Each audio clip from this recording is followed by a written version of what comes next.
just dropped. Oh, third, really great. It always got to be one. Okay, welcome everybody. Welcome into the panel, to the chat today. The theme of today is clearing up the confusion. There's a lot of different things that have been going on recently in the news and in daily life, and we just want to kind of put things out there, and the information is yours to do with it what you need to do. Well, welcome back, Third Ward. Okay, so meanwhile, we got a little bit of some intro music for y'all. Enjoy.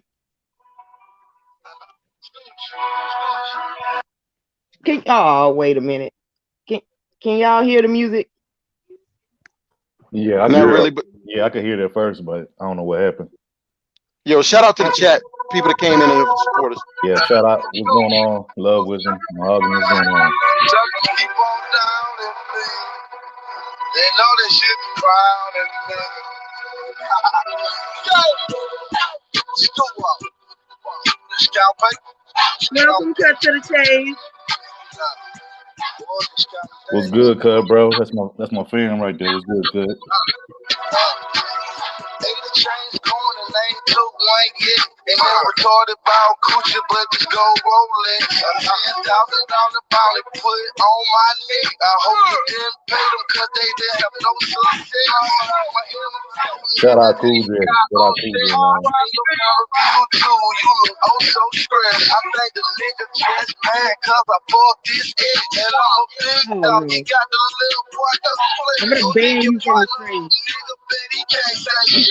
Looking for the kid, I'll be in zone 6. I hear the birthday party fresh, you and your homeboy too. I know y'all see me over there with that black ball film. I brought a Thanks, Water Sniper. Thanks, bro. You already know what time it but is. I never went platinum till you catch my drill. I never Well, of course, because I will accept nothing less. There's a VIP rope over here.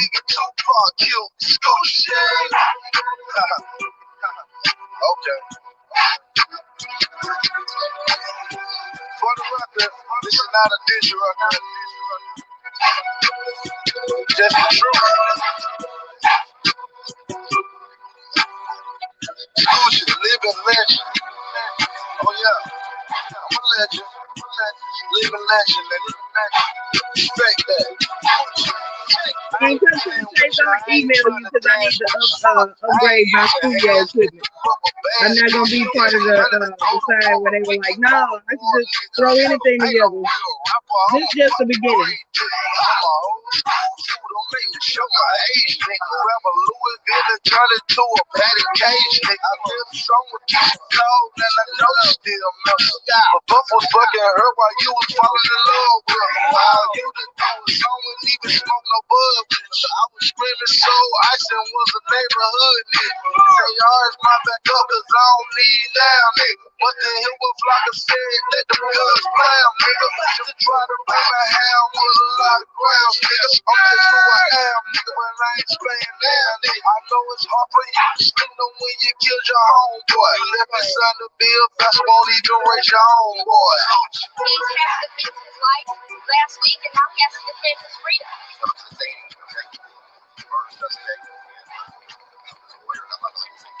Basically, what happened was, make a long story short, he visited a young lady, went over to her place.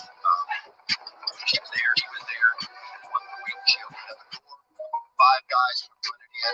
One of them had green tape. Okay, that's enough of that. So, guys, welcome into the panel. So, we have a few topics available for y'all today. Hope this is something that you guys enjoy over the next hour and a half, maybe 2 hours. So, we're gonna start out with Third Ward. He's gonna talk to us a little bit about some sports. I mean, that's all y'all, because I'm gonna be over here being a girl. Yo, peace to everybody in the chat. We appreciate y'all for coming through. We definitely got some interesting topics for you guys today. So you guys just be patient with us, and we'll go through each topic today and try to be as explanatory about each one as we can. So we appreciate y'all. So the first thing we got sports, and as you know, right now, we have tomorrow Sunday, which is NFL, football. I love me some football, basketball. I like a lot of different sports, but I say probably football, basketball tend to be my favorite sports. So tomorrow, You got some interesting games coming on. You got the Texans and Jaguars. Go Texans. You got the Giants and the team formerly known as the Washington Redskins. Now it's the Washington football team. Ravens and Colts, Lions and Vikings, Bears, Titans, Panthers, Chiefs, Seahawks, Bills. Now that game is going to be an interesting game. Both of those teams are very great defensive teams. So I want to see.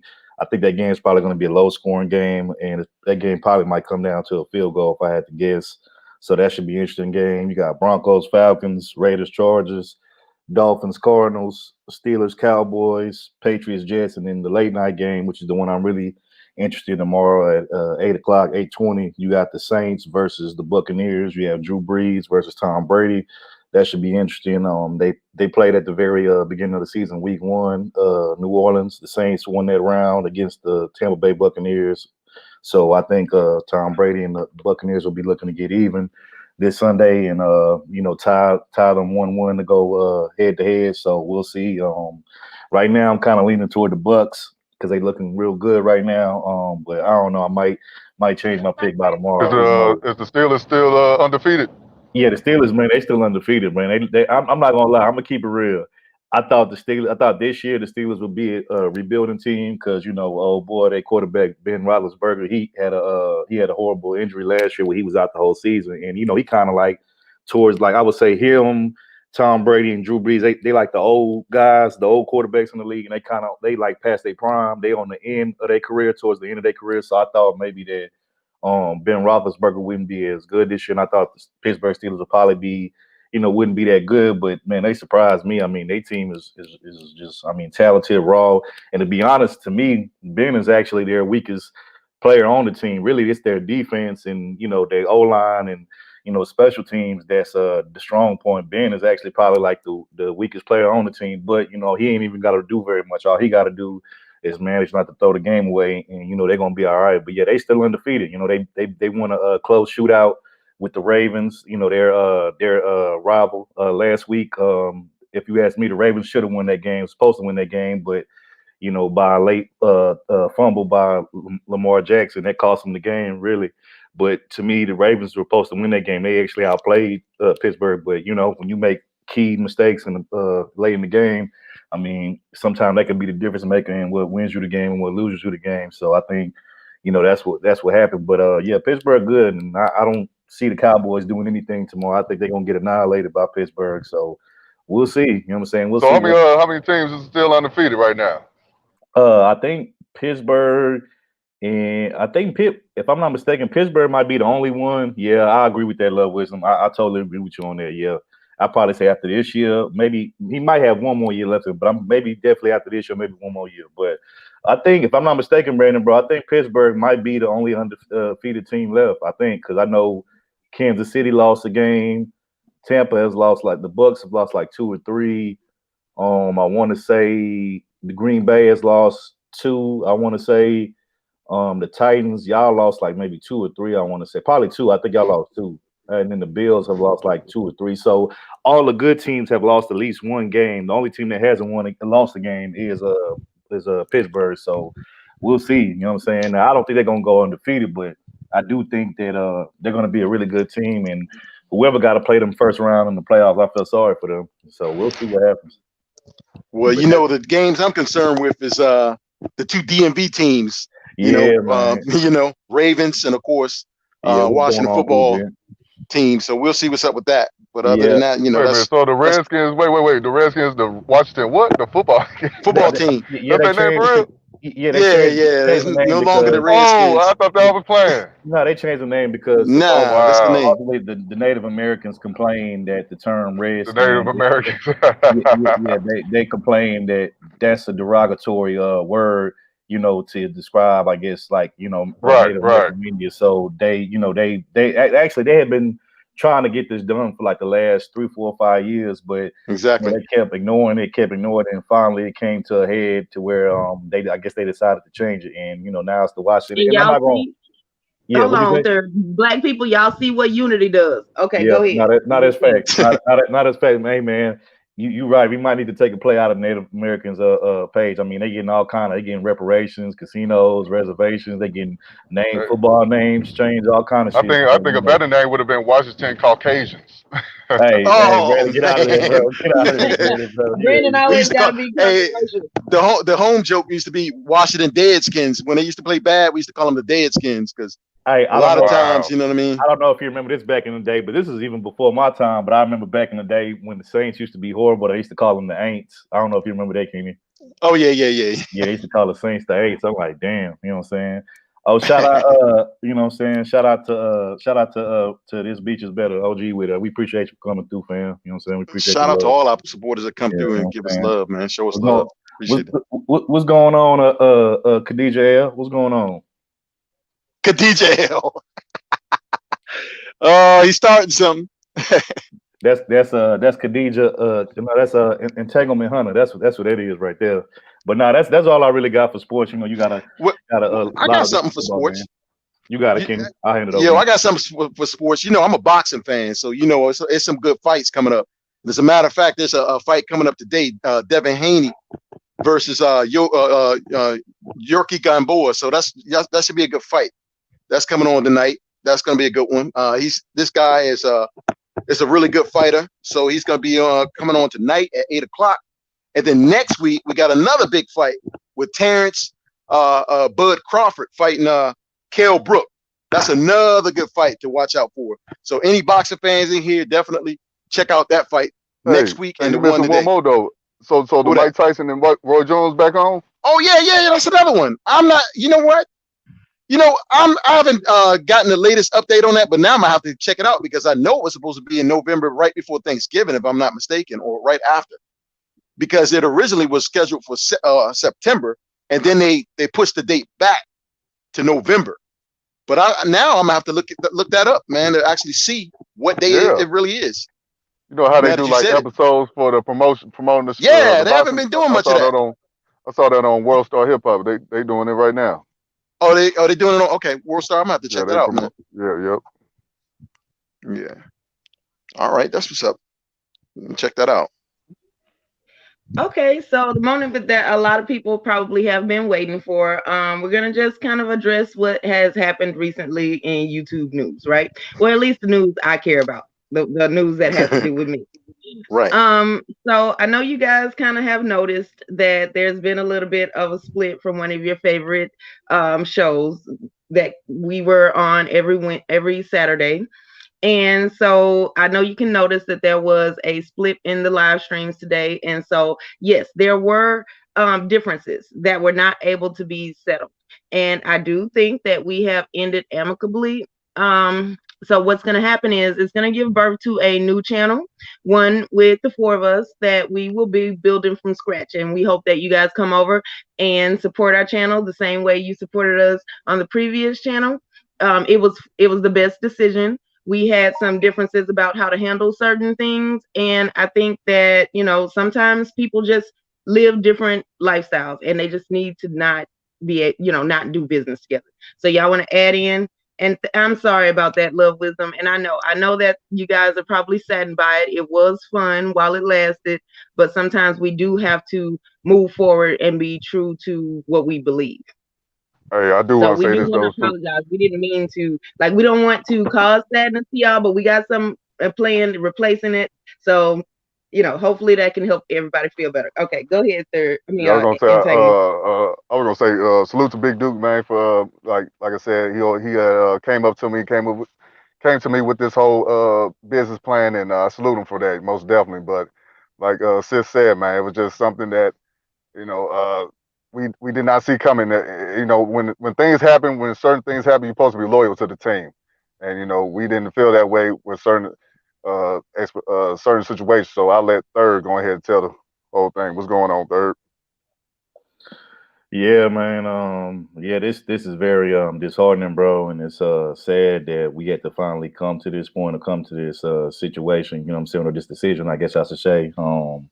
You know, and look, it's no love lost for Duke. You know, much respect to him. Shout out to him. I hope he, you know, does well with the channel, and you know, I hope everything goes well on that end with him. But the one thing I can say is more than anything, I just think that, I could speak for myself. I was disappointed. And I think so was the rest of the team. We were just disappointed in certain situations that occurred or that happened.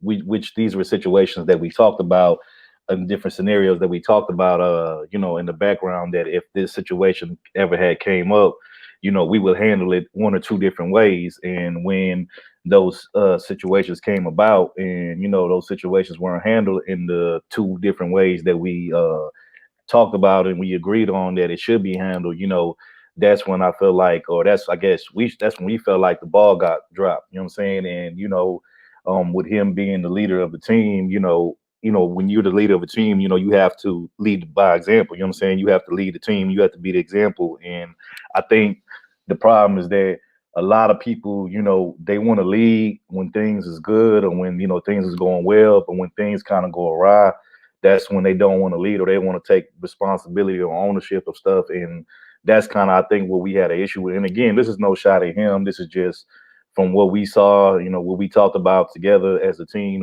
These are things that we saw and we felt like definitely was a concern. And these are things that we felt like ultimately, like I said, the ball got dropped on these certain things. And, and like I said, these are things that we talked about multiple times. So I felt like when it came up and it didn't happen, it just kind of showed us where, things were at that particular time. And I just felt like it was no, we couldn't move any forward past what that situation was. And, I always think that, and I've always preached this, that at the end of the day, the one thing that I did love about us being on that channel was that I felt like the vibe and the chemistry that we had was very organic and it was very original. And, that's what I always wanted us to have. And I wanted to keep the essence of that going. And I felt like once certain lines got crossed or once certain, things didn't get addressed or the ball got dropped, I felt like it just totally killed the chemistry and killed the natural organic vibe of things. And I felt like, at that point, you could try to make amends and stuff, but it just didn't feel the same, and with me, like I said, I'm all about, originality, authenticity, and I'm all about, sincerity. And if, somebody is, if, you could be that way, then, then I could rock with you. But if I feel like, you're not being sincere or, I feel like, once things have kind of went awry, I just feel like, you kind of got to do your own thing. You got to go your own way. And like I said, there's no diss to that man. And, shout out to him, man. Hopefully everything was well. But like I said, it just certain things can't be overlooked. And like Brandon was saying, at the end of the day, I ride and die with this team. You know what I'm saying? When I first came into this space online, Fact. Kenny, Brandon and Topaz was like some of the first people that showed me mad love and just kind of took me in, you know what I'm saying? And we kind of like created this little bond and this like little, family and whatnot. And, we even talk offline behind the scenes and whatnot. And, it's all love and stuff. And that's the way I wanted it to be. So when I felt like, I should say when we felt like, you know, people aren't on the same page as everybody, you know what I'm saying? Then that's when it, can get kind of messy. And, to me, the way I feel about the situation is if anybody is going at Kenny, then I feel like they coming at me. If anybody going at Topaz, they coming at me. Anybody going at Brandon or Entanglement L, then they coming at me. You know what I'm saying? I don't care. I don't care if I personally don't have an issue with that person, but you got an issue with somebody that's down in my camp, that's part of my fam, then I got an issue with you too. You know what I'm saying? And that's just how I'm rocking. That's how I've been, and this is how I am in real life too. So and I just want to say this real quick. The beach said I've gone through similar splits. It's very painful for me though because she spent years in investment. Now this wasn't no years things, but it's like when you're time and investing in stuff, you thinking this the brotherhood. This is how it's gonna be. You just thought people got your back, and when you see otherwise, when stuff really hit the fans, you really see people's true colors. So, I just had to remove myself from that situation. So, like Third said, no diss to the brother, but I just got to move on with brothers that really truly got my back, most definitely. And I got theirs, most definitely. No, that's fair. And it's about having like minds, like I can build with people who think and have similar value systems as I do, because then that way I can trust them and I know that they will make certain decisions in my absence and I would do the same for them. And I talk a lot about Black unity, and I talk a lot about the barriers to Black unity and what it would do for us if we achieve it, why I make certain decisions, why I believe certain things. And so for me, there are certain things that I cannot get past. Certain things I can forgive you, but from afar. I can't like just build with you. I can't do anything else with you Exactly. because at some point we're going to bump heads and it's not going to be pretty. So why build more into it? So I think that it's best when things go awry initially, so that like this beach is better said, that it's not an investment now that you have to like potentially go to a divorce court on YouTube about. And P.S. I do want to say thank you. This beach is better. She shared our stream along with Cool Gen 87. Thank y'all so much for the support. Even like that's another way to support is those bigger channels. When you got your community page and you are able to do more things on here, hopefully one day I'll be able to get into that position, and our new channel will be able to get into that position so that we can reach back, because that's another thing that I'm big on, is reaching back and helping people who are smaller, so I'm very thankful that you guys were willing to do that for us today. Let me say this real quick, Kenny, and then I'm gonna pass it on to you. You know, yeah, and I agree with what Beach is saying in the chat. I think that was the hardest thing for all of us, is that the fact that all the time we had invested into that situation, and just the dedication, the different ideas that we bounced off of each other, us promoting the channel and different areas and channels and chats and all that kind of stuff. I think that's what kind of was the hardest part of facing that reality of having to just say, you know what, man, we gotta walk away from the situation. Is like I said, once you put so much time, energy, and effort into something, and then it doesn't go your way, or doesn't go the way that you thought it was going to go, then you realize that it's no turning back from that point. It's no going forward. You just got to kind of go your own way, do your own thing. That was the part. And look, I was the person, I could say this, I was really trying to keep everybody together. I was trying to hold it together, what I'm saying, trying to play the peacemaker or whatnot. But then it got to a point where even I had to realize, like, you know what, man, like once certain lines is crossed, or once certain, things, or, what I'm saying, get dropped, and they don't get addressed in the proper way or fashion, you gotta, what I'm saying, like, you can't really just, try to move forward. And look, we could have easily tried to act like the shit didn't, mean anything to us. It didn't bother us. And we could have pressed forward with the whole situation. But I just felt like it would have been us faking the funk, or what I'm saying, like acting like as if everything was cool, knowing damn well it really wasn't. What I'm saying. And we rather give y'all something that's organic, something that's original, something that's real. What I'm saying. We don't want to give y'all no fake chemistry, no fake. What I'm saying, like like we all vibing and flowing together when we know deep down we really not. What I'm saying. Like, we don't want to do that. We want to make sure that we give y'all something that's real, something that's y'all can see, like we all vibing together, we all getting along, we all on the same page. And that's always what I wanted, for us. And another thing I'm gonna say, when you're a part of a group, I think the most important thing to never forget, is that when you're part of a group, there's no one person that's bigger than the group. Yeah, I get it. In groups, there's always been leaders. There's been people that stuck out in the group or whatever. But if you're really trying to be a group and there's no egos involved or whatnot, then the thing about it is that everybody has to be on the same page. When you have individuals in the group that's trying to be bigger than the group, or that's acting like they're above the group, then that's when the problems get to coming in. And then at that point you just gotta, The problem definitely you comes when gotta, there's no trust and no yeah, communication. Most definitely that. yeah. And so at that point, you just gotta, like I said, you just gotta keep it pushing. Like I said, there's no diss to that man. Shout out to him. Hopefully everything works out well over there, and we're gonna And no move regret. forward. We're gonna move forward over here with what we got going on, what we gonna do, and hopefully all of y'all that was following us over there, y'all still show us love over here. And once we get the new channel popping and going, but we just appreciate y'all for showing us love and just rocking with us this whole entire time, and just showing us mad love and support. We appreciate y'all, because this is who we really do it for. We do it for y'all. And that's really one of the biggest thing. I think we felt like, we kind of let y'all down in a way, even though, it was other things into this, that went into this equation. But that was the biggest thing for us, is that, we feel like, well, damn, the fans, man, what I'm saying? And the, the supporters, the people that rock with us, what I'm saying? So that was what was on our mind at the same time. But, we appreciate y'all. You got it, Kenny, bro. Okay. like I said, you heard with Third Ward, with Topaz explained to you, and with Brandon L. Entanglement L. Explained to you about the situation. What I'm going to do is just add a few more things that I saw, just based on my opinion. And first of all, I'd like to say peace to Big Duke. I appreciate him having this team get orchestrated and put together. I think that we had a great show for while it lasted. I mean, we did a lot of historical shows that I think that people can go back and watch and actually appreciate, especially when we did the show the way we did it, because I think that a lot of we set a lot of trends in YouTube, in the YouTube streets, the way we did our show, as far as how we did 4 topics, how we all had different fields that we worked in, or gave information for, and that we had things that people weren't seeing actually in YouTube that much, especially around the Black YouTube. We had a lot of good positive information, a lot of good positive discussions without people throwing ad hominem attacks and everything. So that's the first thing I want to say. So once again, peace to Big Duke. I wish him the success in his show or what have you. But that being said, there were things that definitely we could not agree with as far as a team. One being loyalty.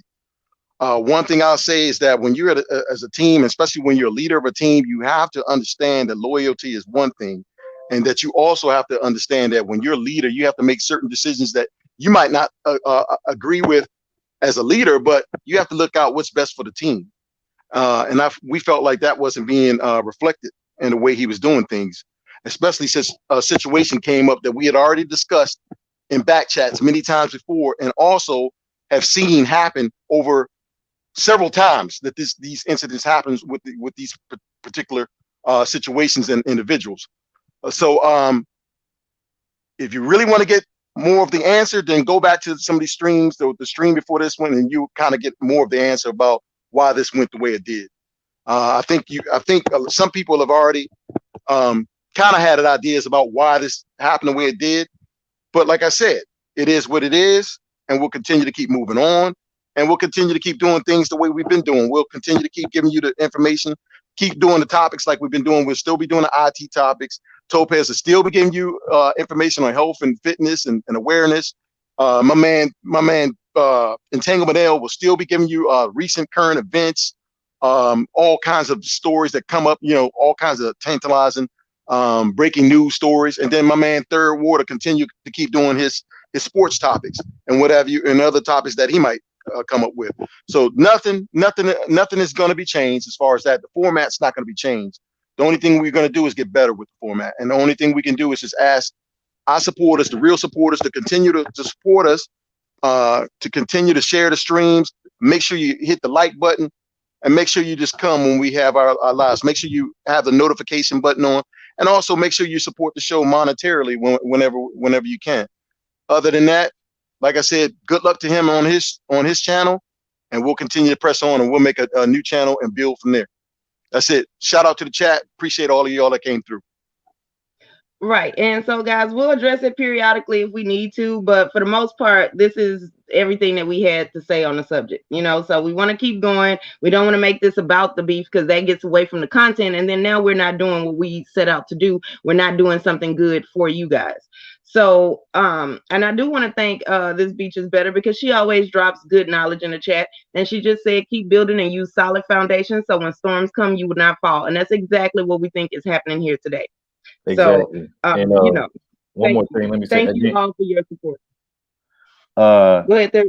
Okay, we first of all, JV, we appreciate that, and like we said, this isn't no diss towards Duke or their channel.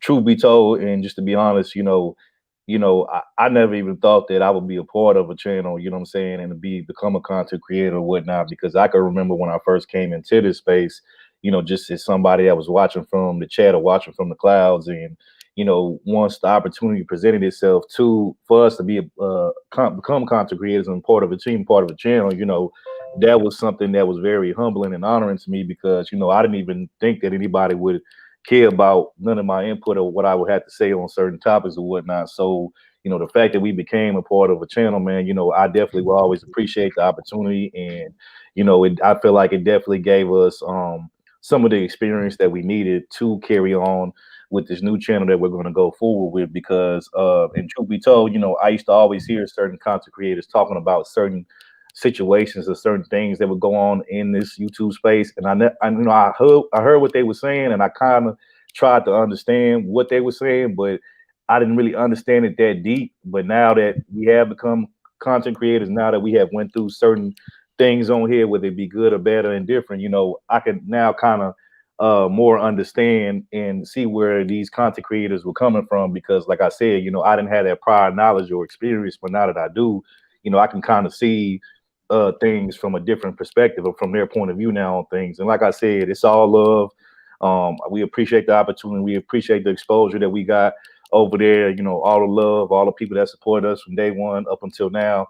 And again, we wish them the best of luck. We're going to go forward, do our thing, and we just hope that you guys continue to keep supporting us and keep rocking with us and just keep showing us the same love and support you did from day one. And that's all there really is to it. And one thing I could say, third, and is basically, if you really want to see how we came about as a group, once again, you can go listen to that Prophet of Thought series interview that we did. That kind of gave us the raw spiel about how this group got put together, or how it got orchestrated or organized. And it started off basically with Big Duke and Entanglement L first, and then it built from there. So basically, I would ask you to just go listen to that interview, and that will definitely tell you how we got built as a group. And we're gonna build from here. One more thing before we move on. Less one person. One more thing. What was crazy about that situation is that it kind of seemed like at the time, it kind of just seemed like it was meant to be. And the reason why I say that is because prior to us becoming a part of that channel and becoming content creators on that channel, us four were already cool with each other. We was already friends and whatnot. We already was cool. Exactly. We had all we was always kind of like family amongst each other. We would always see each other in the same chats, and we would always crack jokes or whatnot and stuff like that. So it was kind of. And Brandon was bullying me.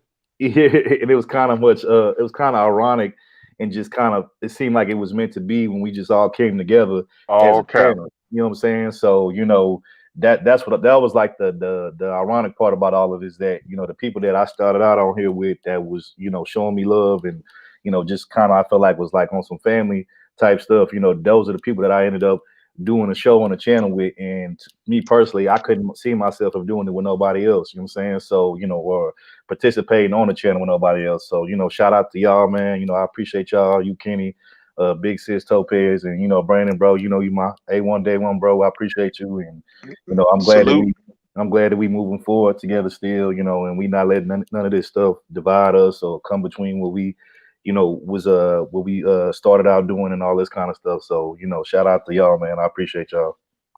Personalities are the same. We ain't changing. We still gonna be the same people. And I appreciate y'all too. Yes, ma'am. My number one hater, most definitely. Hey, check this out, guys. We're gonna move on from this situation, go to another situation, man. See, I see everybody, saying rest in peace to the young brother King Vine. I know everybody heard about the situation where he was in Atlanta and he got into it with another rap group, and he got killed, sadly. But now I know the dude a little bit. He's from Chirac, old block as they call it, and I know some of his songs where he was talking about people that got killed, some of his enemies. He making fun of them. So people get mad at the brother, what's his name, NBA Young Boy, going at his crew. They laughing at him and Lil Durk. Because Lil Durk, King Von is affiliated with Lil Durk gang, whatever it is, and people get mad at them like, nah, they just giving him that same energy, and this is what happens when you in gang culture, when you're in that gang life, people gonna laugh at you when you get killed, and it's like I can't really feel bad or get mad at those brothers. I'm sorry, that's just the way of the street life. Nah, that's facts. I would say I agree with everything you said. And also shout out to OG Gab that just came in here. What's going on, Gab? Salute, big boss, man. Welcome back, Gab. DC Gab in the building. I would say this though, it's messed up that the man lost his life. But as Brandon said, anybody that lost their life in the streets, I don't like to see black men getting killed, you know what I'm saying, dying, whatever whatever you want to call it. But the thing about it is like Brandon said, man, when you in the streets heavy like that and you participate in the streets like that and you knee deep in it, doing all kind of crazy stuff, eventually, man, all of that stuff catches up with you. And if you're lucky enough to get out of the streets or make it out the streets all alive in one piece, then more power to you, you know what I'm saying? But I think the problem is a lot of people overstay their welcome in the streets. I get it. Some people, that's all they have, in the situation environment that they grow up in. But my thing is this: if you in them streets, do what you can, get the money that you need up out those streets and get up out of there, man. The streets is not a long term, plan. It's a short term plan. And all the real people that was in the streets that played the game right and that was smart about it, they got in the game. They did what they needed to do. They got their money, got their paper. Wait, third. What's at the end of the gang life? You get a 401k, get a pension, like what's at the end of? You don't get none of that. Most of the time, you in the game or you in the streets, it's either one or two options, either death or prison. You know what I'm saying? But wow. But at the same time, there are some guys, which is very few. It's the minority. There have been some guys that have been in the streets, got in. They was tunnel vision. They knew what they was in it for. They had a plan. They made a goal. They got in it, got the money that they needed, and they got the hell up out of there. And they went and did something more productive. But like I said, that's the minority, so we can't, make them the example. But like I said, if you're gonna be in the streets like that, man, you better have a plan. You better know what you're doing. You better be moving cautiously and careful out here, because one wrong step, like I said, you either gonna be 6 feet under or you're gonna be, in the prison. So again, if you're gonna live that lifestyle, man, just know what the hell you're doing and make sure you have a plan to get out, because a lot of them don't get out, and a lot of them end up dead in the street or, like I said, in prison. And I know this personally because I come from a family full of a lot of street cats. You know what I'm saying? I got a lot of homeboys who I grew up with that street cat. I got a partner right now. He doing 5, you know what I'm saying? In state prison, you know what I'm saying? And, this is somebody that, is actually a good dude, smart dude, you know what I'm saying? Humble upbringing like myself. But, because, he don't want to actually, do anything outside of just the streets, he keep getting caught up where he had to go sit his ass down, had to do some time and shit.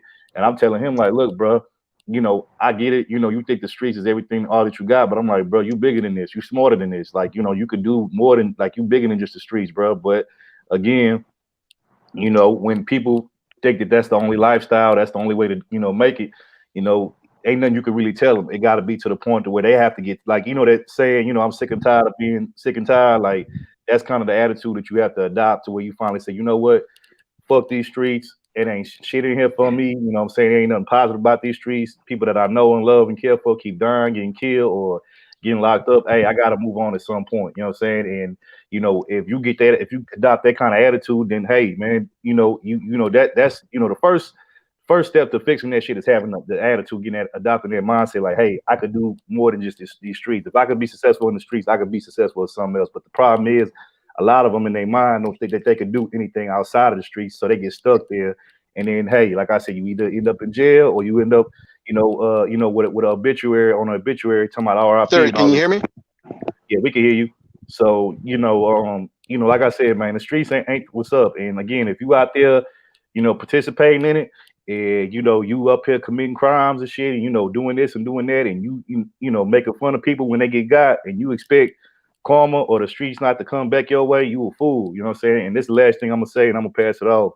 I remember when I was growing up, my granny used to tell me all the time. She used to always say, man, respect the dead. Have respect for the dead. But this dude King Von, and a lot of them Chicago dudes, man.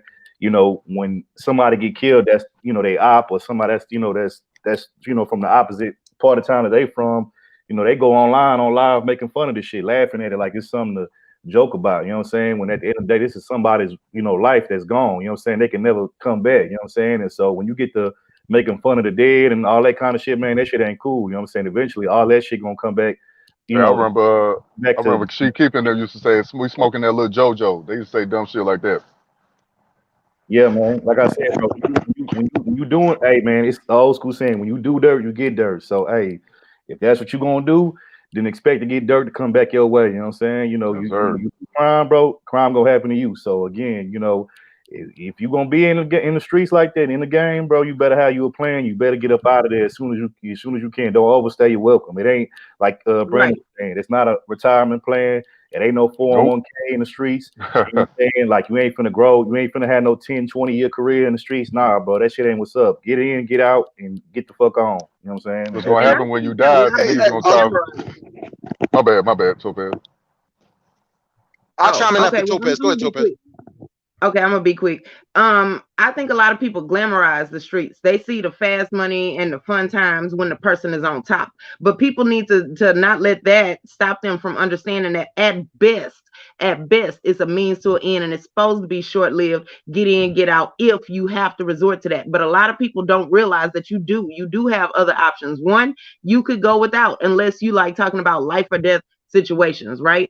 Otherwise, whatever it is a luxury, and you can go without. And it's better when you get slow money anyway, because they can't take slow money from you. They can always get fast money from you. Easy come, easy go. So I think a lot of people forget that the streets was never meant to be something that you just stay in for 10, 20, 30 years. It's not even set up that way. So there's no possible way you could even have a street career for 20 or 30 years. And so why would you bank on something that at the most you could do is a good 2-year run? And that's on a best day. And then when you think about it, at worst, you die, you get a lot of your family caught up, you get a lot of loved ones killed as well, because everybody in the streets don't play fair. So there's nothing to stop somebody that's just only mad at you. There's no rules in the streets. There's unspoken agreements that you're supposed to live by, but worst come to worst, these are people known for breaking rules. So what makes you think that they're going to stick to those rules when shit get hard? So it's not something that you should want to look for. It's not something that you should do unless you literally have no other choice. And a lot of people act like they don't have a choice, but they truly do. It's just a harder choice. But at the end, it's better, and you don't have, like, you're not being threatened with death and dismemberment and, injury and all of this kind of stuff. So, okay. And C Rose is right. Go ahead, Entanglement, Kenny. I just want to throw that out there real quick. Entanglement, you got something to say before I chime in? No, I was just gonna say, like Third was saying, ain't no retirement plan. I also want to say this. See, and the dudes that be thinking them they homeboys. As soon as you die, guess what they're gonna do? Try to mess around with your baby mama. Gonna try to take the dope money out your house, and they ain't gonna do nothing for your family. They ain't gonna do nothing for your kids. They just gonna leave them all hanging, leave them out there to suffer. So good luck with that if you want to live that lifestyle. Go ahead, Ken. Okay. First of all, appreciate everybody coming in the chat. Once again, all the new people that came in the chat. Let's get some information about this guy, King Von. Let's get some interesting information about this guy. Let's run down some things. First of all, he came from O Block. This is Chicago's most dangerous area. O Block is a hood area, like it's pretty much an apartment complex area. And in that area, there's been so many killings, and that's the first thing. And he has a lot of rival gangs right around that area of O Block. And FGB Ducks group was a rival of O Block crew. So that's another thing.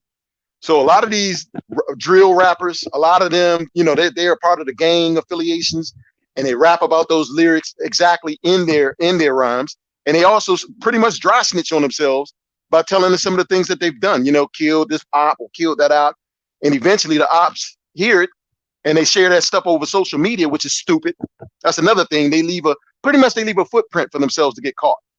That's exactly what they do. They go on these social media accounts. They brag about what they did in their rhymes. They brag about what they did on their IG accounts or their Facebook, and they drop their locations. And of course the ops see it, and these guys get put in the dirt, just like what they did to someone else. King Von supposedly had bodies himself. So you know what that is? Death becomes you. You know what I mean? You live by that gun. You live by that violent lifestyle. Eventually, it's gonna come back to you. Like I said, there's no retirement. Like Third said, there's no retirement plan. There's no 401k plan in a violent lifestyle like that. You know what I mean? The only retirement plan is you getting put in the dirt and put in the casket. That's the only retirement plan you're gonna get. I never understood why they never try to join the military. Like, if you want to be on some shoot, bang, bang, join the military. At least you get something after if you die, God forbid. You know what?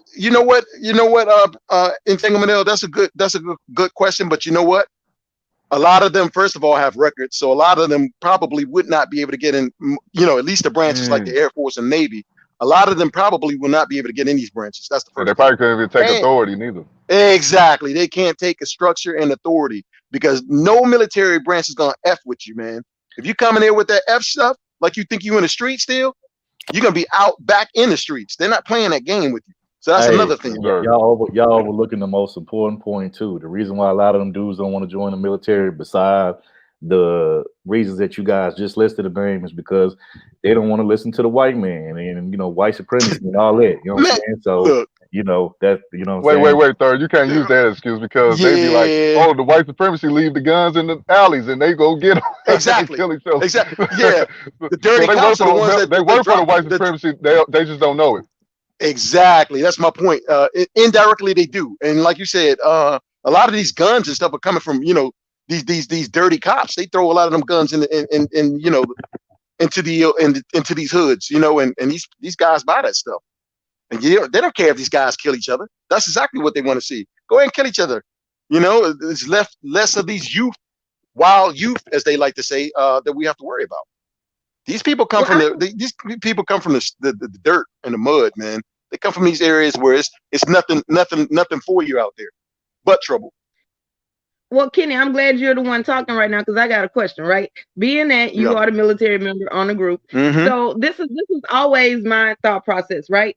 Some people, when they go to prison, they do change, they understand, but then when they come out, they run into all these barriers. So the ones that make the cut, like after they do their time, if they truly thought and they understand what they did wrong, would you ever think that it would be a good idea for the ones that truly are interested and capable of change for them to be able to earn their privileges back by serving in the military? Because in the military you got a lot of benefits and you get a lot of respect, and so I think it's such a hard thing to change from a bad life that that would be their path back into society, and it'll give them structure, it'll give them an alternative so that they don't have to go, not like it's going to be a rehab, because it ain't going to be everybody that went to prison, only the ones that could actually make it so that they get a second chance.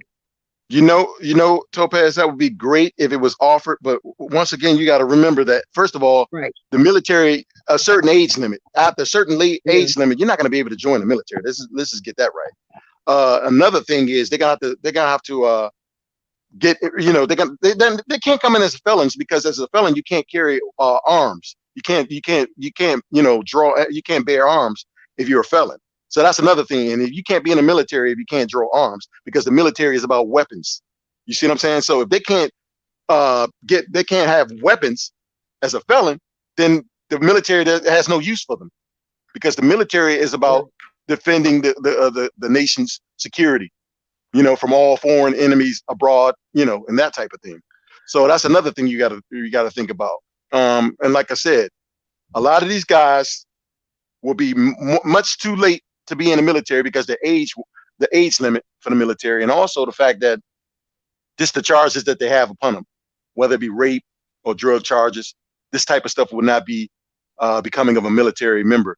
So it would be hard for them to get in the military. Maybe the Army or the Marines might let them be on infantry. Maybe it's possible, but it's few and far between that happens.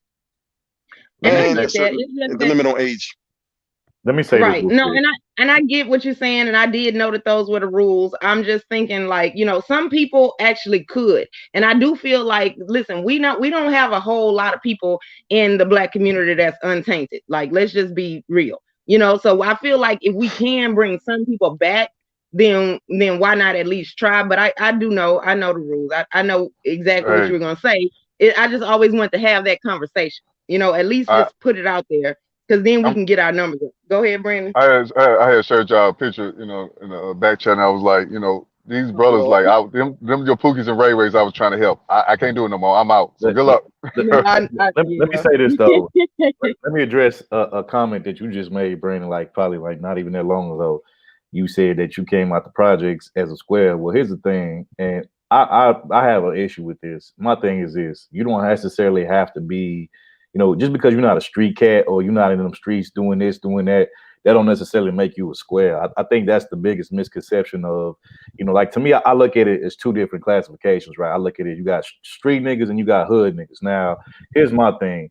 A lot of street cats, both street niggas and hood niggas both come from the hood. But here's the thing, a lot of times your hood niggas that ain't street cats, you know what I'm saying? These are guys that come from the hood that grow up in circumstances just like anybody else. And on top of that, a lot of these guys come from backgrounds of families where they, have family members that are street cats, you know what I'm saying? And so, to me, and that was really my lifestyle growing up. So again, yeah, I wasn't the street cat. I wasn't out there in the streets doing this, doing that. I was just doing regular shit. I was playing ball, hanging with the fellas, trying to holler at the girls and all that kind of stuff. So my whole thing is this, bro. Like at the end of the day, that don't necessarily make me a square just because I'm not into that street life culture. That just means I'm not into that kind of lifestyle. Because truth be told, if you come from the hood, bro, you can't be no soft square motherfucker because the hood and the streets ain't gonna let you. You know what I'm saying? Like I remember growing up, I had to earn my respect, bro. I had to get out there, fight motherfuckers. I had to do this and do that.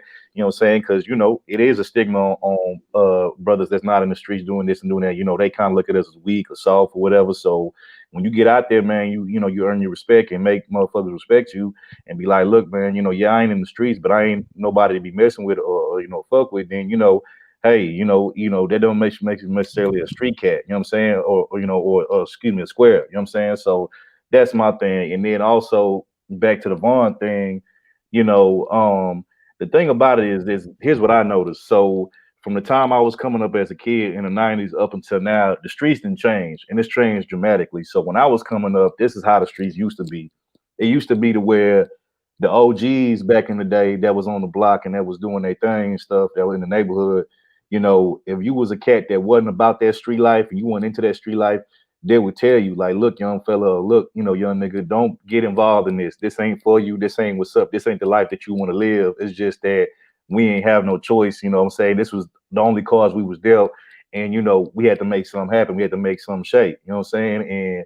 But you don't want no part of this. You got all these opportunities that we didn't have back in the day. Y'all have technology opportunities. Y'all got this, y'all got that. We didn't have those things coming up. All we had was what we have right now. You know what I'm saying? And they would tell us like, nah, man, don't get involved in this. And when I used to be riding around the neighborhood on my bike and stuff, and trying to hang around, the street cats and the OGs and stuff, and they knew that I wasn't supposed to be around. I'm supposed to be over there. They would tell me, they'd be like, nah, little nigga, you got to get from around me. And if you don't, I'm gonna tell your people. I know your people. I know your mama. I know your uncles and your grandpa, your grandmother. I know them all your people, and they damn well if they caught you over here, if they knew you was over here right now, they wouldn't want you to be over here, and they'd be telling you get your ass from over here. And if you don't move around or leave, I'm gonna tell your people that you over here with us, knowing damn well they don't want you over here, and you should be over here in the first place. And Nowadays, parents don't want you telling them what to do with their children. Now they'll snap back at you for telling them yeah, what to do with their kids. no, Yep. that's facts. But it's but like I said, that's how it used to be back in the day. That's how I used to be in the streets. Nowadays, Yes, sir. it ain't like that. And one of the main reasons why, and this never gets really talked about, but one of the main reasons why it's like that now in the streets is because you got to think all the OGs back then. These were, when I say OGs, I'm talking about guys that were of a certain age group. These were guys that was in their 30s, 40s, and stuff like that. So they had life experiences and wisdom that these new young niggas that's like, if you really look at the streets now, the streets is mostly young cats. Like an OG now is somebody that's like 25 and stuff. Somebody that's under 30 is considered to be an OG, which really is still young as shit. You know what I'm saying? So what they did is when you took away all the old cats, when you took away guys like your Larry Hoovers and all of these guys that were, the OGs of the hood in the streets, and they could talk to the young fellas and the young crowd, and the young crowd would just actually just listen and be quiet and take up and soak in whatever knowledge they were trying to tell them. That's why back then, they was able to kind of like keep the young dudes in pocket, you know what I'm saying? But now you got young niggas telling younger niggas that's younger than them, what to do. And a lot of time the advice they're giving them is not good advice. They're not telling them the things that the OGs were telling me when I was coming up. They weren't telling these kids like, hey man, stay out of these streets, go to school, get a trade, or start your own business, whatever, but don't get involved in the street life. Like, I don't see that. As a matter of fact, I see a lot of these young cats that are considered to be OGs, quote unquote, the guys in their mid-20s or whatnot. I see them telling these young cats, these teenagers, oh man, you gotta be out here on the block with us. This is where it's at. You know what I'm saying? You don't want to be working. And you know why? Saying and it's sad that it's like that, because I remember a time when it wasn't like that. But you got it. Well, okay, so first off, let me just say, I grew up in the projects. Yes, that's where that was my formative I was years. raised in But the projects. but even when I was living there, I still was a square and I wasn't even sorry. Like that's the thing. I didn't take it as an insult. I was like, well, all right, well, y'all can stay here. This shit out. Like no amount of way that they could try to describe that it would actually sound fun. They try to make it sound like, oh, well, this is fun. It's okay. It's fine and whatever. I wasn't buying it. So I was always a square because I wanted to be out. I wanted to be able to have stuff. I wanted to be able to do stuff to go places. Sorry, this ain't the same thing that I see other people out there in the world being able to do. And I had the access to do it. So I was like, yeah, I'm gonna go ahead and take that. Y'all don't like me anyway, so I don't care. So I didn't have to fight growing up. I just did sadistic shit. That being said, I didn't get into the street life because like I wasn't the person that they wanted to be out there on the street with them because they knew I wasn't gonna do certain stuff. So it was like, why even ask? Why even bother her? Like, just leave her alone because she ain't gonna like go, like she ain't gonna do it and all that kind of stuff. And the reason why we have these OGs now bringing younger people in instead of sending them home is because somewhere along the line with these generations, from what I saw when I was little, yeah, they would tell me, I'm gonna go tell your people anyway, like the older ones. But the people my age, they didn't like me. We didn't get along. But the older ones would tell me, no, I'm gonna tell your people you can't be out here. So I was like, cool, I'm gonna be out here anyway. It didn't sound fun. But now I think somewhere we lost the idea that we need one of everything. We don't have variety. So what if somebody is square? That's not necessarily an insult. We need squares, circles, triangles, Well, octagons. We what need one of happened, everything. what happened, Topaz Square and Huh? the Projos. what happened, Topaz, is that the reason why you have this culture of young niggas just out here you just on the loose, just going wild and crazy, and there's no structure no more how it used to be, is because, like I said, when you had all these older cats that was out there, the true OGs, ones who could say, I done been through this, I done been through that, I done been in the game this many years or whatnot, and all that kind of stuff. And the dudes who actually had real stripes and stuff, like I said, they was able to talk from a point of experience and reference that these young kids that haven't been through that yet, you know what I'm saying, they was able to speak to that to them to where they could get it and understand it. And, they could relate to them more because they spoke kind of like the same language and lived the same lifestyle. But when you took away all the old cats out of the game by giving them, these double digit numbers, giving them 10, 30, 20, years and all this kind of stuff, or when, they just got killed off in the streets, what you left is you left a whole bunch of young niggas out here to fend for themselves and to do for themselves with no kind of older guidance or direction or older experience, wisdom, people. And so now these young cats that's out here that don't have that older knowledge or wisdom or older person to kind of pull them to the side to say, hey man, this ain't really what it's cracked up to be, but this is what we had to do. But you got other options. You need to get away from this. You need to do X, Y, and Z if you want to live a comfortable lifestyle, and if you want to live past 18, 25 years old. You know what I'm saying? And so that's what happened. Once you take away the older experienced cats that have the knowledge and have the experience that these young cats don't have just yet, that's why you have these young dudes just running rampant. And like I said, they don't know nothing because they young, number one, and inexperienced, but then two, the person who they could have went to for certain knowledge and answers, they're no longer there anymore. They're either dead or they locked up away. So again, when you just have young people, you know how we was all young at one point. When we was young, certain age, teenagers and whatnot, you get left to your own devices, and you get, ain't no supervision, ain't nobody older to kind of like check you or to keep you in pocket. Man, you're gonna cut up and you're gonna do what you do. You know what I'm saying? And that's kind of what's going on with this whole situation and with the streets right now. Shout But out let's be to honest, Cut to the also. Chase Oh too. my bad. I said shout out to Cut to the Chase, man. He just put up a video that explained that they think they have the killer of King Von. They think they arrested the killer of the King Von Wow. guy. So Yeah, I saw that. so go check out Cut to the Chase's live. His little stream, his little upload he did. They think they arrested the guy that shot King Von, and of course that person is linked to a op group Right. of King Von. So shout out to real quick, I want to get back to that. shout out Oh my to bad. and shout out real quick to Slim Duck, and we appreciate you coming through, sis. And do me a favor, Topaz, please highlight Cool Jen's last comment because that's like one of the realest statements right there. Yeah, kick that up real quick. You got it, Brim. Yeah, I was gonna say, I ain't gonna lie. Yes, the street life is tempting. You get the fast money, you get the girls, the fly cars. So as a young, when you're young, you see that it's like, man, that's what I want. The materialistic stuff. So that's why a lot of guys get into the game, get into the dope culture, whatever they want to do to make that fast money. Because a lot of us really don't want to get that slow money. But let me tell you, that slow money is the best money because it's going to be there with you Yes, forever. it is. Watch your money accumulate, watch it grow. You know what I'm saying? So, because that fast money, as soon as you get it, it's going to be gone. And you can't even Slow take it money to the is bank because stable. they're going to say it again so fast, my bad. Oh no, I was just adding to your point. Slow money is stable. Fast money is Exactly. flaky. Exactly. And when you get that dirty money, then you got to worry about the police, then the people at the bank, they're going to ask you questions. Like, where will you get this money? So you got to think of all type of lies to come up with just to keep that Yep, money. you got to try to So wash it. You got to try to launder the gotta money, watch it. wash the money. Exactly. And Hey, yes, sir. That's why that one scene that I'm gonna pass it. That one scene in what's that movie?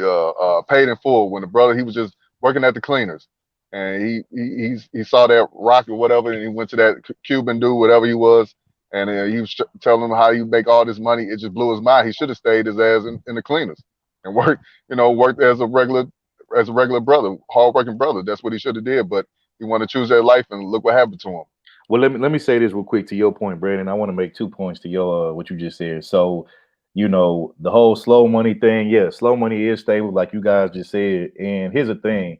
Here's the reason why slow money is. Here's the reason why slow money is stable. The reason why slow money is stable is because you actually have to work hard for that slow money. You actually have to put in time and hours for that slow money. So when you get the money, whether it's every 2 weeks you get paid, every week, however you get paid, whatever the setup is, when you finally get your check or get your direct deposit, whatever it is may be, you appreciate the money more because you realize all the hard work and all the hours that you Preach, put in to get preach. that money versus fast money. You can make it in a couple hours just from, selling what you sell or, whatever. And a lot of times when you get that kind of fast money, you don't appreciate it because you didn't have to put in that kind of hard work to get it. So what happens is when you get that kind of fast money, what happens is you tend to not appreciate it. You tend to blow it. You know what I'm saying? You tend to, not want to save it or stack it. You know what I'm saying? You living a life, you know what I'm saying? You blow it on the women, you buying nice things with it, you know what I'm saying? Trying to live the high life and all that kind of stuff. And so, what happens is, once you finally get locked up and, you got to pay your lawyer fees and all this kind of stuff, you think, well, damn, what happened to all that money that I was making and all that fast money? Well, what happened is you didn't appreciate that money. You didn't, think to put the money up for a rainy day or think to put it to the side to invest in yourself, just like Cool Ginger said, to invest in a business. Yeah, So what happens is you blow it on women, materialistic shit, and more drugs, and then next thing, and then end up blowing it on lawyer fees when you get jammed up, and then next thing you know, all that money that you made is not even there no more. It's like you never even had the money, even though you had the money and you can remember vividly that, oh man, I was in the club, having a good time. I was blowing the money. I was doing this. I was doing that, and now you ain't got the money. And then one more thing that I want to say. Here's the thing. The problem that I have also is that in this space for the last, I want to say, probably just as long as I've been in this space for the last 3-4 years, right? There's been this conversation about the everyday educated hardworking brothers versus the street cats, right? Now let me say this. I'm just speaking for me. I can't speak for nobody else. Now I will say this. Again, I come from a family with, you have both. I come from a family that, I have street cats in my family, but I also have hardworking men in my family. So it's like an even balance of both. And it's the same thing in my real life too when it comes to my friends. Half of my friends are, hardworking, everyday hardworking men like myself. And then I got, the other half is, are my friends that are street cats. And, just because they street cats, I don't look at them any different, or I don't look at myself as like I'm better than them or whatever the case may be.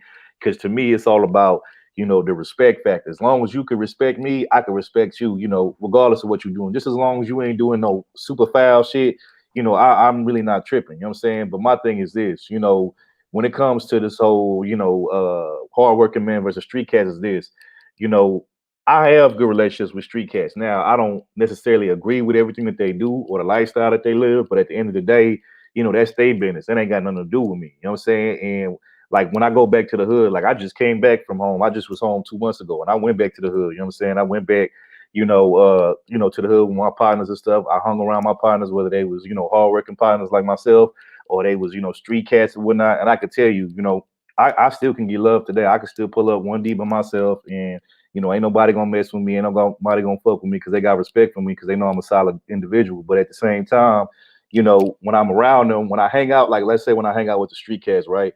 I don't go hanging out with them, as far as in the streets with them. If I'm gonna meet them, I'm probably gonna meet them somewhere. I say, hey, meet me here, or meet me there. Let's go grab a bite to eat, or let's go do this, let's go do that. You know what I'm saying? But I'm not gonna be in the streets with them. Like, if they're in the streets trapping it out, you're not gonna see me in the streets with them while they trap. No, I'm not gonna do that because I don't belong over there. You know what I'm saying? I might come through and holler at everybody, say what's up to everybody up, chop it up for a little bit. But after that, I'm out of there. You know what I'm saying? I'm not gonna just be posted up for no hours over there kicking it with them on their turf while they doing their thing over there. Nah, that's not for me. You know what I'm saying? So, that's how I feel about it.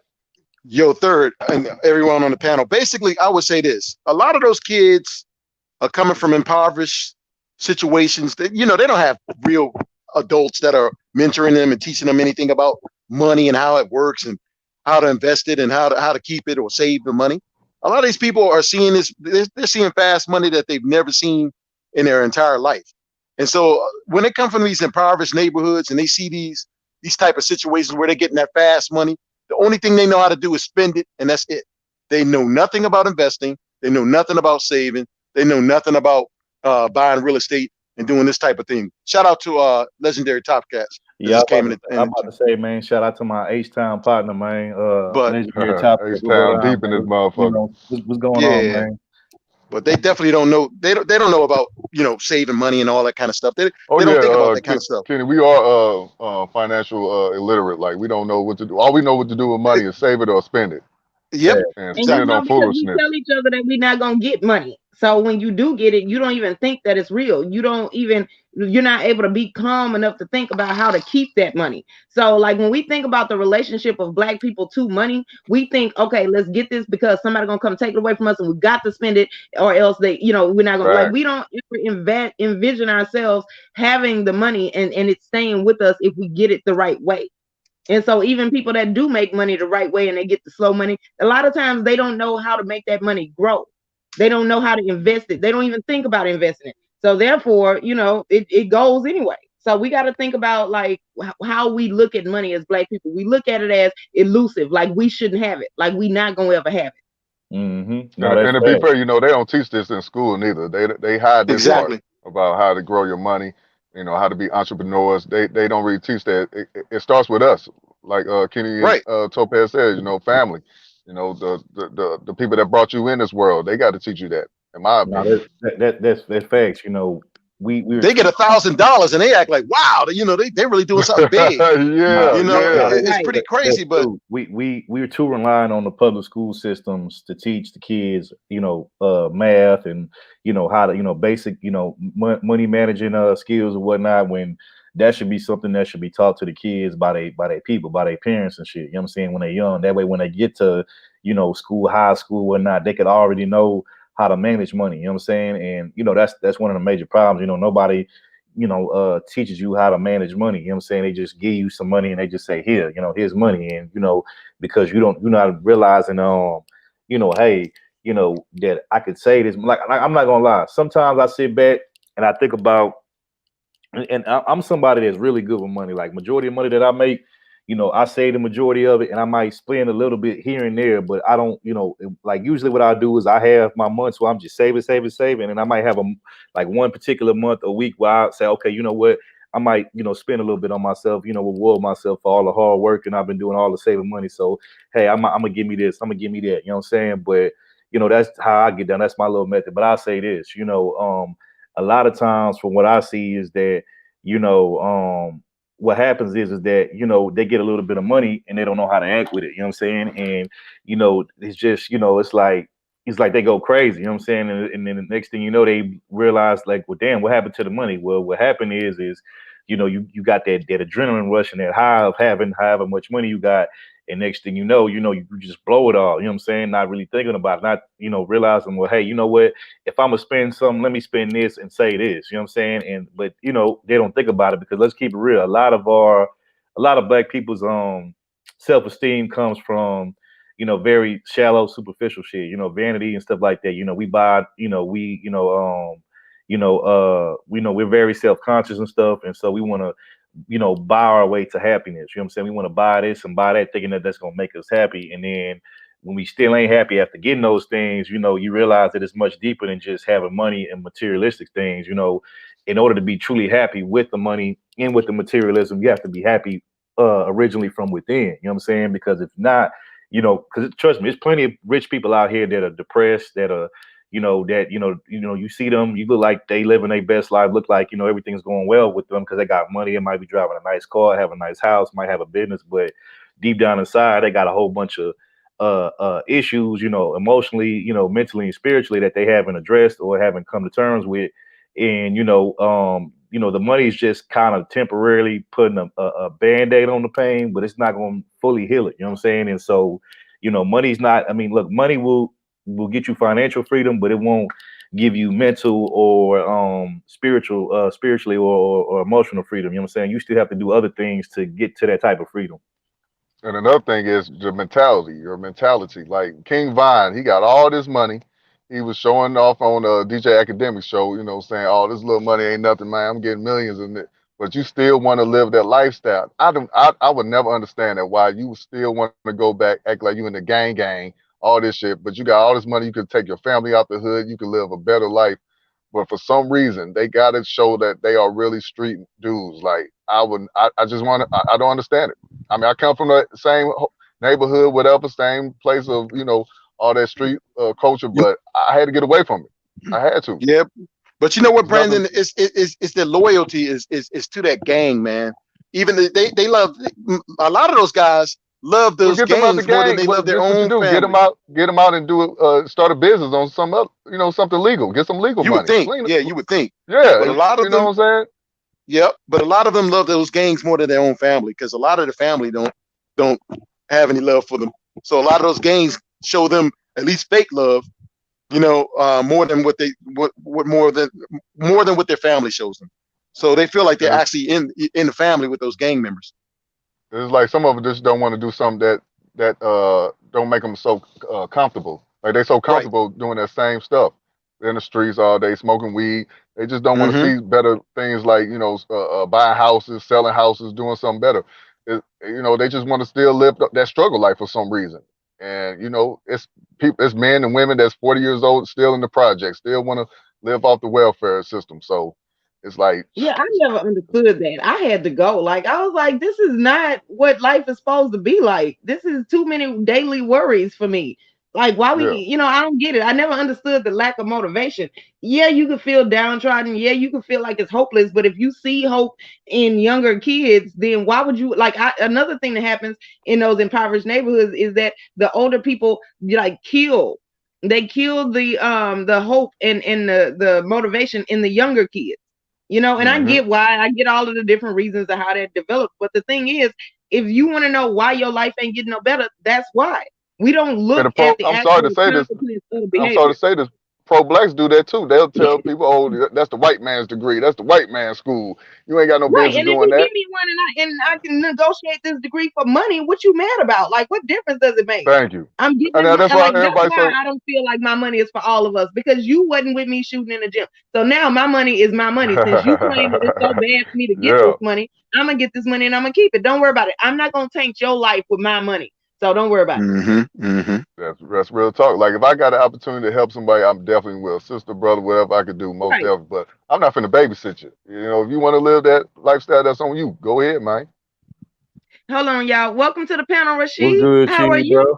Appreciate you for coming through, man. What's going on? What's And one good, thing I Rasheed? like to do to the one thing I want to start doing for the people that come on the panel, I like to know what got you to come up on the panel. What's the thing that led you to feel like, look, let me click that link Shoot a and do an shot with And base, experiment? topaz. yeah, basically when Whatever. you was talking about, these people in the game doing the same thing and all that, and don't want nothing better, try to get a house or nothing like that. I was like, because in most cases, a lot of people they ain't taught certain things, and they don't want nothing better for their life. Right. I They can't mean, even imagine that it's anything better out there. And if it is, they don't trust it. yeah, because in the end, some people, if they get them a nice car, they feel that they rich. You know, like I had a situation with one of my older brothers. He actually is about 40, brother's about 48, and every time me and him get into arguments and we'll talk about certain things, and he always say, "Man, I wasn't supposed to live this long," you know, because that was his mentality growing up in that gang life, and doing what he did. And like I always told him, and he finally snapped one day and caught it. And I told him, I was like, "Dude, you this old, you know, you're not dead yet. So what are you gonna do with your life?" Excuse me, Rashad. Where are you coming from, brother? Where are you coming from? I'm from Atlanta, but Okay, from ATL area. Okay, I just wanted yeah, to. but with my brother and them, we all grew up on the West Coast, like, what I'm saying, Okay, New Mexico and Cali. So okay, got you. basically, he was in that life over there. So what his thing was, if he made it to 2021, he thought he had something going for himself. And like I said, the biggest thing was he was looking at making it out was just being 21, got a car, you know, and that was it. Cause he felt like anytime after that he was gonna die. Cause he was in that street life, banging and all that. It took him getting locked up to dodge the bullets from everybody else was getting caught up in. Yep. That's crazy you from the ATL. So, because I was just telling myself, I said, man, I wonder if it's going to be a Chirac versus A-Town beef going to happen. Like, because, King Von got killed out there in your city. Well, I mean, you ain't from there, but in the city you in now. Yeah. So, this should be interesting. Like, I But I hope think, they don't come to that, but you never yo, know. Yeah. I want to say that the ops are from the Chicago area too, though. I think they would just happen to be in Oh, Atlanta. okay. Oh, You know okay. what I mean? Damn, that's crazy. That's I thought crazy. Quando Rondo was from ATL. Am I tripping He on might be. that? You might be right. The He Rondo from was it Rondo Savannah. Quando, whatever his name is. He Yeah, he from might be from the Savannah. ATL area. He from Savannah. Oh, Yeah. But Okay, okay, got you. that's he still the Yeah, from well, it Georgia goes area. back Savannah. to what I It said. makes sense. Chicago versus Atlanta. Oh, shit. Yeah, but at the same time, man, you got all the rappers that come to Atlanta, they like it. Just like Boosie, he expressed. When he came to Atlanta, only reason he moved from his town because he's like, you get hated on so much. He said it. People in Atlanta, they show people love. You got a car, other person got a car. Pretty much you could say to a certain Yeah, they extent, eating out there. you They know, eating out there, most definitely. yeah, and it's all love. That's why I be telling most guys that rappers. And I was talking with this young guy, and he was saying he don't meet rappers. I'm like, what are you talking about, dude? I'm like, Atlanta's the spot. I was like, go to the studio. He's like, well, all right, I'm gonna start going to this studio. I'm like, because the studio that you're going to, you probably don't, get the kind of rappers that you want to vibe with. I was like, go to these studios. These are the biggest studios. These where all the big artists go. You gonna Hmm. run into somebody. I say, cause you go in the mall, damn near everybody either trying to spit rhymes or trying to look Yeah. a certain way. Yeah, you go to So Lenox Mall, Which mall are we talking about? Lennox. Lennox, hell yeah. yeah, Yeah, Lennox, go but for then you got the Yeah. hood mall like Greenbrier too. Yeah, I know Greenbrier, that's a Greenbrier. good hood I've been there mall. before one time. Yeah. Yeah. So, but with dude in his situation, you know, Atlanta, you don't get to. It's mostly like hood beefs. You might get a little beef with somebody hood busting at each other, you know. And from my understanding, it was supposed to be over a chick or something like that they got into it. But Yeah. Normally is, isn't it? Shake my head. It's whether always over even a if it woman, is a bro. chick like that, ain't no dudes in Atlanta. We ain't finna bust over no girl unless you just disrespect us. Now, when them dudes in shot, whatever they do, that's what they do. But down here, we ain't busting over no girl. We busting over you disrespecting us. If we tell you that's my girl, we gonna put hands on you all day. No, the gun only leads to when you get disrespectful. That's when that Mm, play come outside and you got to get that work put in. But other than that, right. And you it's know just a what, she disrespect thing. You know what, Sheet? I'm glad you brought that up, bro, because I actually missed them days, bro. I miss the days when you could actually go outside in the front yard and, catch a fade with a nigga or square. You know what I'm saying? I miss them days, you know what I'm saying? Because I tell people this all the time. Whether you Oh win yeah. a fight or you lose a fight, you could always come back from a fight. So let's say you lose a fight, right? And I know that's niggas' biggest fear to lose a fight in front of they peoples, they homeboys, some little chicks Yeah. they like. But here's the thing: I'd rather get my ass whooped in a fight than to get two on my dome. You feel me? Because when you get two on the dome, ain't no coming back from that. So It's a wrap. you could always come back from an ass whoop and just get, get your hands right. You know what I'm saying? Get in shape, and you know what I'm saying. You could always, bounce back from that. But like I said, when you got two to your brain, and it's hit the, the vital parts of your brain, ain't no coming back. And even if you somehow manage to live, you're gonna probably more than likely be a vegetable, which you might, Vegetable. Yep. let's you're gonna end up let's die anyway because you don't want to live let's no be honest. damn Hey, vegetable. Some of this, let's fight the fair one. No jump ins. Let the homeboys yeah, get pretty into it. much, That's it. Yeah. One Only on time you're doing that is in pretty an much. MMA match One more or point that I boxing want. group. One more point that I want one. to add real quick. One more point I want to add real quick. I'll pass it back to y'all. The part that's really messed up is that even if you try to fight a nigga nowadays, if most niggas can't take their ass whooping like a man and just move on from it. What happened Yep. is you whoop a nigga ass, right? And then he want to come back come back and shoot you up with his gun, you know what I'm saying? And that's why I kind of gotta agree with what Pimp C said when he say keep a pistol, fuck a fight. You know what I'm saying? Because he was like I said, even if you try to give a nigga the fair one, try to square up with him and catch him. Whoa, hey, third. I think that's what happened with Hey, King Von. He had a fight with old dude, and he got his Yep. ass whooped and pulled And out this strap, got him. he upped the chrome and got him gone, man. That's how that goes, That's why a lot of Look these. at the Yeah, you're right. I got that Brand Glock hell on me. can't I got fight. that Glock. That's Hey, why. I'm like Barney Five. I got that Glock with one bullet in it. That's why. And I feel like I don't owe you a fair fight because I literally go around minding my business and I don't bother people and I don't start shit with people. So I feel That's like why. if you come over bothering me, you deserve to get shot or stabbed or whatever because you are a person that goes out and bothers other people. So I can Yeah, see if it was different if I was out there like messing with people and then I got my ass whooped, then okay, fine. But I don't owe you no fair fight because I was minding my business and shooting you gets me back to my business quicker. Like I said, bro, me personally, like I said, I'd rather a nigga put hands on me all day than try to shoot me up with bullets, bro. That's just how I Right. feel about it. And I'll say this too. The fights I used to get in coming up back in the day, whether I won the fight or I lost the fight, sometimes after a fight, me and that person would go out separate ways. And sometimes after the fight, we might actually be cool afterwards. You know what I'm saying? That's how it used to be, but shit didn't change now. You know what I'm saying? So, it ain't what it used to be. But like I you said, gotta it, you gotta Street fights are understand in this situational culture. awareness at this point. Street fights are Yeah, situational awareness. You can't take it for granted that somebody's gonna you do like you said, third want to catch just a fair one and it'll be all over. Because a lot of times that's just not what's gonna happen. They're gonna up that chrome and get your ass gone. That's See what's just gonna how it happen. The is, man. homeboy's gonna make nigga. You got your ass beat. Nigga, you got your ass Yep, whooped. Hey, so exactly. you remember that? I don't know why he even took this that way, but in that movie Menace Society, that scene when Kane was whooping on Clifford Powell's character, I forgot his yeah. name. But anyways, he was pistol whipping him. So that wasn't no fair fight. The dude had a gun, beating his ass with a damn gun and shit. But anyways, he took it to the Mm-hmm. point where he gonna snitch on him. Send the police to tape and got his ass arrested. But that's just crazy. People just can't take an ass woman and say, I'm gonna come back with a fist, not no gun. But, I'm but, gonna get but, better at the fighting or but whatever. Brandon, here's what I don't understand about what you. I feel what you're saying. You ain't wrong for what you said, but here's what I don't understand about what you just said. So niggas would clown other niggas for getting their ass whooped in a fist fight, right? But I'd rather a nigga Oh yeah, clown. that forgot. Dude was like, "You got your ass beat, nigga. You got your ass. All right, fuck that nigga. Oh, This though, Kane, bro. Kane gonna go to prison now."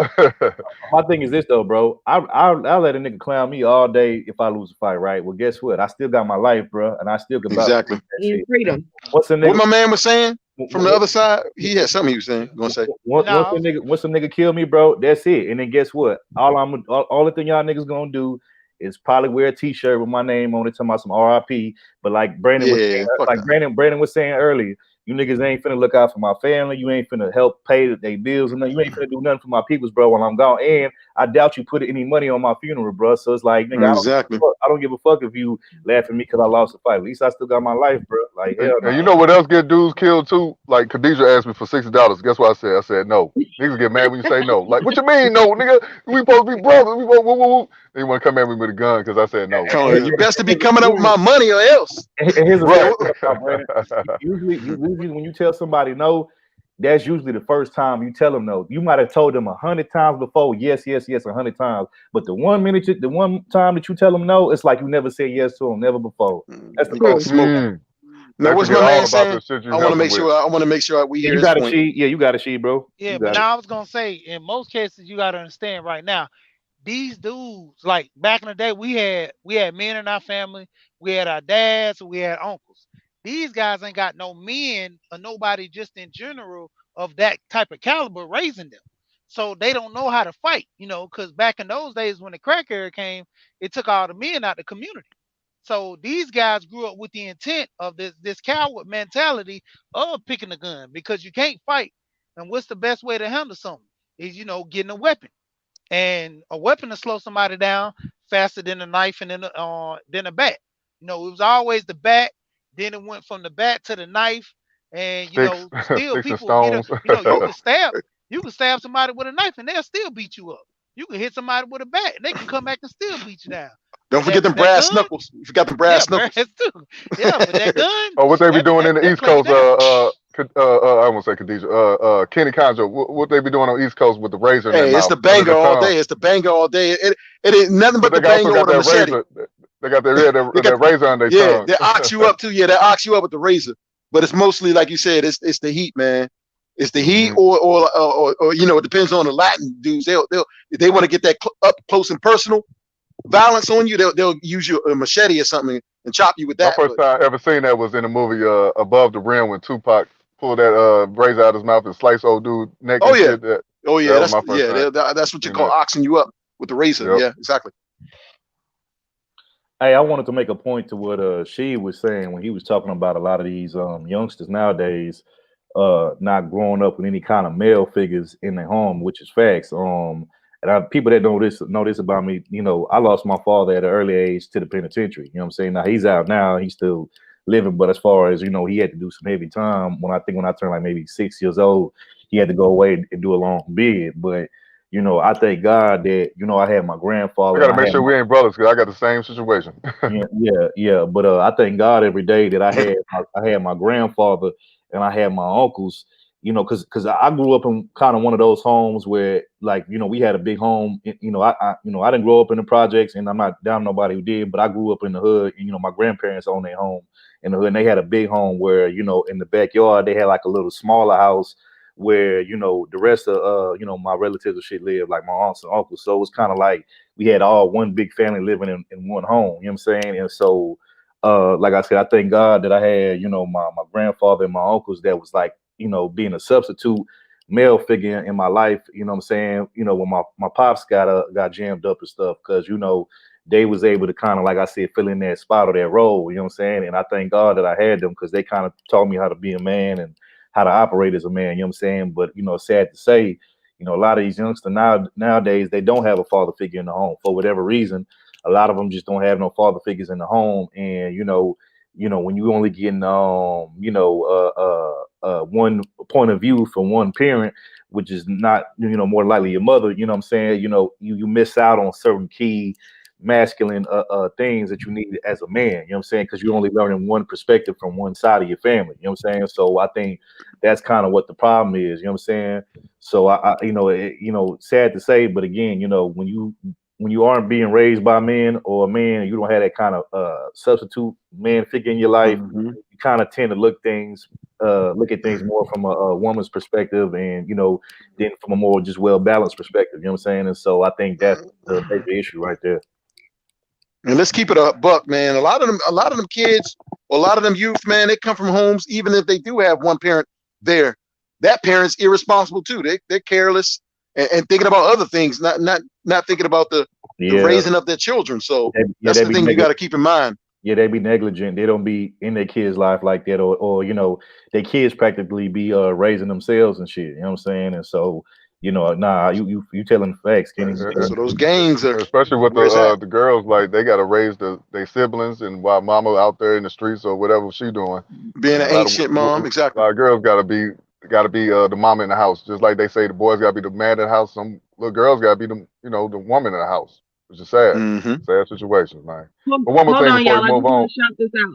Thanks everybody for the cash apps. We really, really appreciate y'all and the donations and the love and support. And thanks for everybody that shared our stream, because now Robbie Privilege has shared the stream. Rollo Show Channel has shared the stream. Salute. So thank y'all so much. We're getting a whole lot of love, We and that is There she is amazing. in the exactly. chat now. We Shout out to really Raw B. appreciate that. She No in the chat doubt. now. No doubt. Yeah, Shout out to Robbie. before we move on, I was gonna say they was trying to blame the police on the whole King Von getting killed. That was crazy to me too.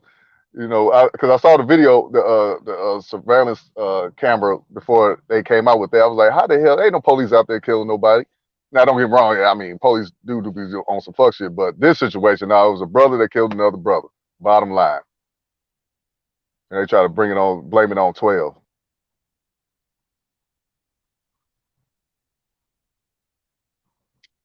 Well, and you know what? And that keeps us from being able to, like, as long as people keep lying and taking opportunities to just get some small, like basically to blame it on the cops, lets people keep doing the things that they do, and it don't show us what's the real problem. What that means is we're gonna keep shooting each other and then be like, oh no, the cops did it. And then while we all focus on the cops, we're not trying to figure out why do we have such hatred towards one another to be wanting to end their life. The problem is we don't see the value in another Black life. And until we get there, we're not going to have unity. We're not going to get nothing accomplished. And like in the next topic, after we finish with this, when we talk about the election, that's what happened. We were looked over. Nobody has to do anything for Black America because we don't do nothing for Black America. So go ahead, y'all. I'm sorry. I just I want was to. gonna say this too, Topaz. Like, let me ask you something. So, what's that brother name that got killed by the police in Philly? What's his name? Waller something. Oh, the one that just got.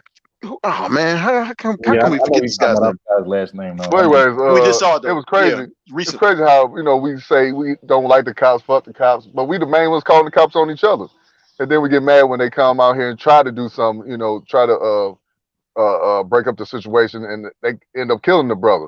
But there was nothing. The man had a knife, so why is everybody mad at the police? Like the woman that was on the phone Mm-hmm. saying this dude is he hitting my mama and my daddy and stuff. He was doing something wrong, so I can't feel bad. I'm on the police side. I'm sorry. You Let call me, me let me, pro police or blue lives matters, whatever. It is what it is. I'm on the police side. let me say this, bro, and fuck it, I'm gonna go ahead and go there, bro, Don't because go there. Don't do it. Get hey, out man, of there. it's something that need to be talked about, bro. Look, I'm gonna say this. I'm not gonna sit up here and be insensitive and act like, you Walter know, Wallace, my bad. Walter Wallace. Shout out Water Sniper. I'm not gonna sit up here and be insensitive and act like, police brutality on black folks, particularly black men, isn't a thing, because it is. You know what I'm saying? So, I want to definitely give proper respect to Yes, that. sir. And but at the same time, let's just keep a buck, man. When you're growing up in the hood, you know what I'm saying? A lot of times, black folks kill other black folks more than, other people. Because I'm gonna just be real with you. I'm from the south side of Houston, man. And I can tell you like this. I rarely see white folks coming to my neighborhood, particularly the police, unless they was coming to investigate a crime or something like that. But for the most part, they don't just be in the hood unless they have a reason to be, in the hood or in the neighborhood to, investigate a Hmm. crime or whatnot. So for the most part, if it ain't nothing going on in the hood, if it ain't no drama, no beef, you ain't gonna see them around. You know what I'm saying? No.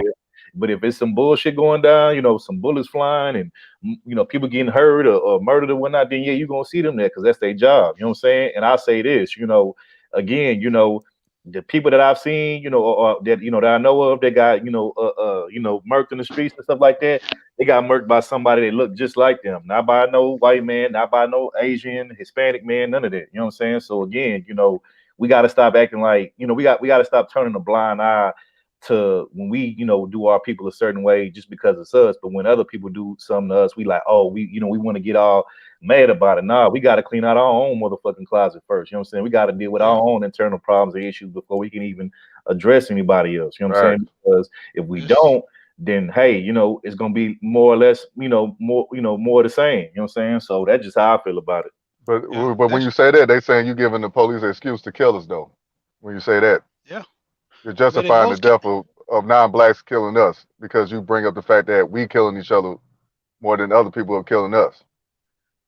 in one case, like the reason why they was looking at the police for that issue, because you got to understand, in certain areas like in Atlanta, they were notorious for having bad squads of police that just did vicious crimes, and just because they were police, they got off the hook.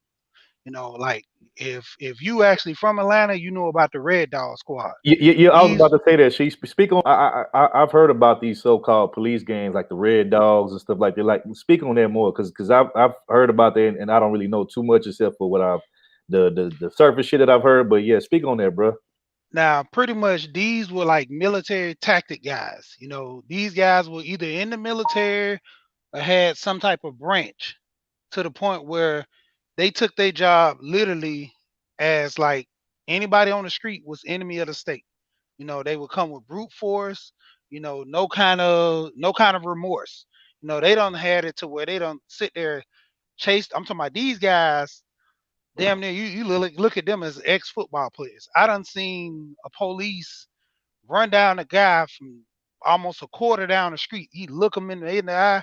By the time the guy get a head start trying to run, this police is like a racehorse. It's up on this guy, tackling him down, knock him over. He might slam the dude in the bust his teeth out. He don't care. His thing was he got the arrest. He got this criminal off the street, and basically, like they were literally like like an FBI agents almost. They would come with no regards. Whatever they did to you, you deserved it. And that's how they had to dismantle the squad. But the thing of it was, they shut down a lot of the crime in Atlanta, but at what cost? I had a friend, his dad was one. And when they shut them down, a lot of them guys took like them small jobs just to try to blend in, but they still had those wild urges. Like those guys needed like psych help because every day you come there and your whole intent was to cause brute forces. It was like fun to them. So that's why every time when you have a situation where police, in some cases like in Atlanta, they want to try to see if these police had a hand in it. Especially because of the times right now, they want to make sure the accountability for the police is very low. Like they had literally nothing to do with it because like we say, they're pointing the finger at them a lot. And I was gonna talk on the other topic about the presidency when you guys ready for that. Okay. Well, it just depends. I think for me, the bottom line is that while I am not happy and excited that we lost another young life, right? I don't want this stream to be taken as such. But what I am saying is it was unnecessary because had everybody older than him and the people around it, like as a culture, there's so much we can do to stop that from happening if we don't like it. Yep. So there's a lot we can do. There's a whole lot of stuff that we should be doing, that we need to be doing, that will prevent all of that. But every time I talk about it, everybody act like, oh, it's so much work, it's not fun, that kind of thing. So like this kind of thing is gonna keep happening, and we're gonna keep bringing it up. And I'm over it. I'm ready for our culture to be doing something different now. Right. Yeah, that's a nice way to put it. That's a nice way to put it. That's a nice way to put it, Topaz. But one less nigga. But anyways, go ahead, Ken. No, I was just going to basically say, but it definitely starts within the family structure, within their own bloodlines. If they're not doing it, yes, there are people that could try to help the person out or help these people out that's in their neighborhoods. But it's mostly going to depend. It's mostly going to be the onus is going to be mostly on the family members. People that are actually directly linked to these people. And friends, of course. And then, of course, the educational system. But if they don't have that, then everything else is going to fail. Facts. I guess we could move on to the next topic about what the brother just said, the presidential election. What's going on with that? I guess you guys got a new president. That's y'all president, ain't mine. Shout out to Trump, though. No, whatever. See, because Trump was everybody's president, and so now it's Biden. We all make this decision together. We got to all take it. So, Brendan, come on right back on over here and stop trying to be separate out. I want to also y'all didn't tell Willie D that. Y'all don't tell Willie D that. But I'm gonna be on mute. Whatever. I want to also talk on the issue. So, what do you think about us having a new president President-elect Biden, the 46th president, all of the nice things that we're supposed to say? So, what's your opinion? How do you feel about this? All right, let me get one moment. Well, it is what it is at this point. Basically, just stay tuned as far as policies that are implemented, and that'll tell you if that person was the right person for the job. Watch carefully the policies that are being implemented and how that affects your pockets, your particular areas where you're living, your taxes, all of these type of things. This is your living conditions. Basically, this is going to determine whether this candidate that won was the right person for the job. And of course, your local politicians stay on their asses too. Hey, what your president say? He said he vows to pass the LGBTQ rights legislations in the first 100 days. So, hey, Brandon, money and lobbying. That's unity. That's what I'm saying. A lot of Black people that are gay or identify with alternative lifestyles say that they place that first because they get more stuff for having an alternative lifestyle than they do for being Black. And we don't have the unity. We don't have even though we accept everybody. But the LGBT community, like, they don't accept every single body. That's the whole point. And they're getting vindication for what they view as discrimination against them and everything. They're doing what we should have been doing first, and then it wouldn't even be a big deal. I think that had Black people still stayed on America's ass and kept fighting for our civil rights and more things that we needed, that the LGBT community wouldn't have had time to be lobbying for all of this kind of stuff, because everybody would have been within their specific race, getting what they needed based on their culture. So now the fact that we didn't do it means that they got space and time and opportunity, and now a motive. So I'm not blaming us, but what I am saying is we're too lazy. We're too lazy as a group of people. We're too lazy to do anything that's gonna. Oh, can you get out of there, man? Yeah, man. I gotta be honest. We're just too lazy. That's just it. Hey, you got it, She. I'll get it after you. You got it, She. Go on ahead. All right, yeah. One, I want to touch back on that issue of the boy that got killed. The situation with that is kind of funny because the guy was, I think they say, he was mentally ill, and police. The guy that shot him? No, the actual cop. Oh, you talking about the Philly incident? Yeah, the Philly kid. Yeah. Oh, okay. You had me. With that situation, you got to understand. Police have a bad times. When they deal with those type of issues, they don't have procedures in line. I mean, they had a situation where the one mental kid got shot. His I guess his caretaker got shot because he was calming the kid down, and due to the fact that he wasn't applying to the police demand, the police shot him, and he had his hands in the air, laid down, and was like, "Dude, you shot me." Oh yeah, like, I remember that. You having mental issues. Even though the kid had a knife, the parents and everything, they told the police the issues. They told them to come prepared. The riot shields, pepper spray, tasers. Every time is always the point where you pick up a gun. That's why a lot of people are holding the police accountable for that. Otherwise, you shouldn't have none of those equipments when you go to these situations. Just bring your gun out so that we know you're gonna kill somebody. That's how. Here's the thing I have to understand. I have to ask. If they knew the dude was mentally ill, why is he able to get close to a knife in the first place?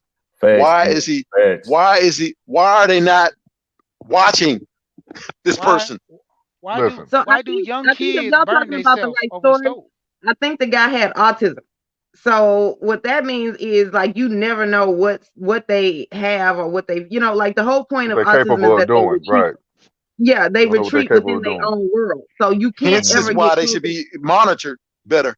This is why they should be monitored. Oh, but every person that has autism does not need that type of close monitoring. This might have been the first time that person did that. So the thing is, autism is a widely varied, like, basically the parents would have had no way of knowing, because these children, these people, adults even that have autism, don't show outward signs like we do. Got it. So you know, like, they better than I would. Well, yeah, that's what I'm saying. It's because I think I remember that story, and I think that the problem was that his therapist had ended up showing up to the location while the police had guns drawn on him, and the therapist got him to sit down and hold his hands up, and then the cops shot him. So he was not a danger to the cops at that moment. That the therapist actually came in and resolved the danger part, and then the cops still shot him anyway. Oh, by the way, Water Sniper said he was beating his mother. He was beating his mother and father. Walter Waters. Well, yeah, so there's an indicator right there. Every person with autism has that as a symptom, but that does happen sometimes. But it's in frustration. But go ahead. I'm just saying, why? If you knew this, why call the police? Why they didn't get somebody else, brothers, uncles, somebody to strain his ass or something? Right, and that's what normally happens. I don't know how the police got called in the first place. Like, I never heard that part of the story. Is so, like, most of the time they either call the person's therapist that can come out and, like, know how to calm them down, or either they get family members to do it. So that's the problem, is I don't know how the police got involved anyway. Well, basically, it all starts with them neighbors and stuff like that. Like, you got nosy neighbors, they don't know what's going on, so they're trying to help. No, it was a family member that called too. Hey, let me say this real quick. Getting back to the whole presidential election thing, let me say this. I mean, at this point, it is what it is. Trump lost. And look, I'll say this. I'm not saying people shouldn't vote either way. Whatever way you want to go, that's your business. Just as long. I think the problem with a lot of black folks is we vote based on the popularity of a president and based on who that person is, instead of actually voting who has the best interest for people or the best policies for people. And that's where I think we suffer. Hold on, brother. Hold on, I got it. And my thing is this. vote for whatever for the best policies for yourself and for your family. You know what I'm saying? And for the people that you want to see, do well like yourself. You know what I'm saying? And that's number one. Number two, I want to say this. At the end of the day, me personally, I don't care for either party. To be honest with you, I'm more, of the mindset of like a libertarian person. But I will say this: at the end of the day, I think that the thing about it is that I think a lot of people place too much emphasis on the national national president election versus, like Kenny was saying earlier, you don't, black folks, just people in general, we don't put enough emphasis on our, local politics. You know what I'm saying? Our local, government and stuff like that. Our local politicians and whatnot. And I think that's where we fall short at because, to be truthfully honest with you guys, your local politicians affect you more than Robbie, your camera. what's going on, Robbie. But Robbie, yeah, what's going on? But what's up? What's goody? like I was saying, your local politicians, we they affect your everyday life more than the actual president of the United States. And I think if people would understand that concept more and actually meet up with their local politicians instead of acting like they don't exist, I think we would get more things done in our community. But you got it, Robbie. I can't stay on too long, but I just wanted to pop up here and show some support. I think you guys are doing a great job. And I Shout think out. yes, and I think this Respect. is a, And all the support that you've given too. oh, thank you. I do Yeah, what I can. we definitely appreciate you, Robbie. Thank you. I do what I can. I do what I can. But I'm I'm confused why everybody is so happy about these election results. I'm confused as to why everybody's acting like Donald Trump hasn't done anything for the country. Right. Get out of there. Hey, that's good though. She's bringing up something. I like that. I like that. Go ahead, Rob. Because hold on a second. Okay, please go ahead and thumbs down. You give him a thumbs down. All right, but mommy's talking. Can you hold that thought for just? Vote for Joey Grind. Okay, that's not the person, but I appreciate your input. Oh yeah, he's from New York too, so Rob B with him. That's just messing with you. Go ahead, That's Robbie. right. That's right. Look, you heard New York. my daughter's like thumbs down for Trump, Joe for Joe Biden, vote for Joe Biden. That's funny. Kids in politics already. She's 7, but But you gotta start them young. that's right. Trump got rid of a lot of sex trafficking. He busted up a lot of those sex tunnels. He is actually the reason why Epstein got exposed and Epstein Island was shut down. Has he been a perfect president? No, we've never had a perfect president. But what we do know for sure is while everybody's running around talking about what president didn't do anything for black people, no president except for Abraham Lincoln and JFK really did anything specifically for the African American community. And Joe Biden has called black people super predators, and Kamala Harris has said she's not doing anything specific for African American people. So if they don't live up to their campaign promises and they don't do anything for African American people, or no, give him a regular cup. He doesn't like that cup. Hold on one second. Let me say this. Somebody going in over there. You got it, Robbie. You got it. Yes, my child is always doing the most. But if they don't live up to their campaign promises and they don't do anything for African American people in the next president election, will we all still be voting blue just because that's tradition? Yeah.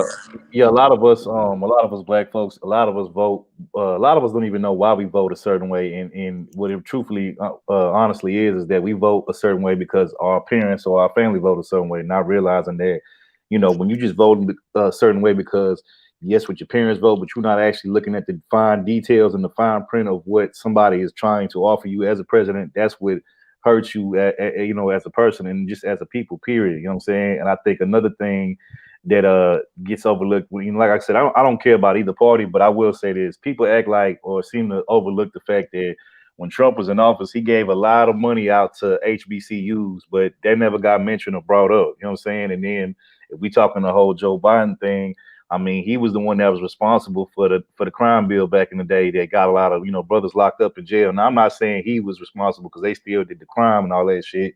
But at the end of the day, why would black folks vote for a guy that literally made a bill to strictly target black folks, particularly black men, and get them, high digit numbers to go to jail. You know what I'm saying, or go to prison. You know what I'm saying?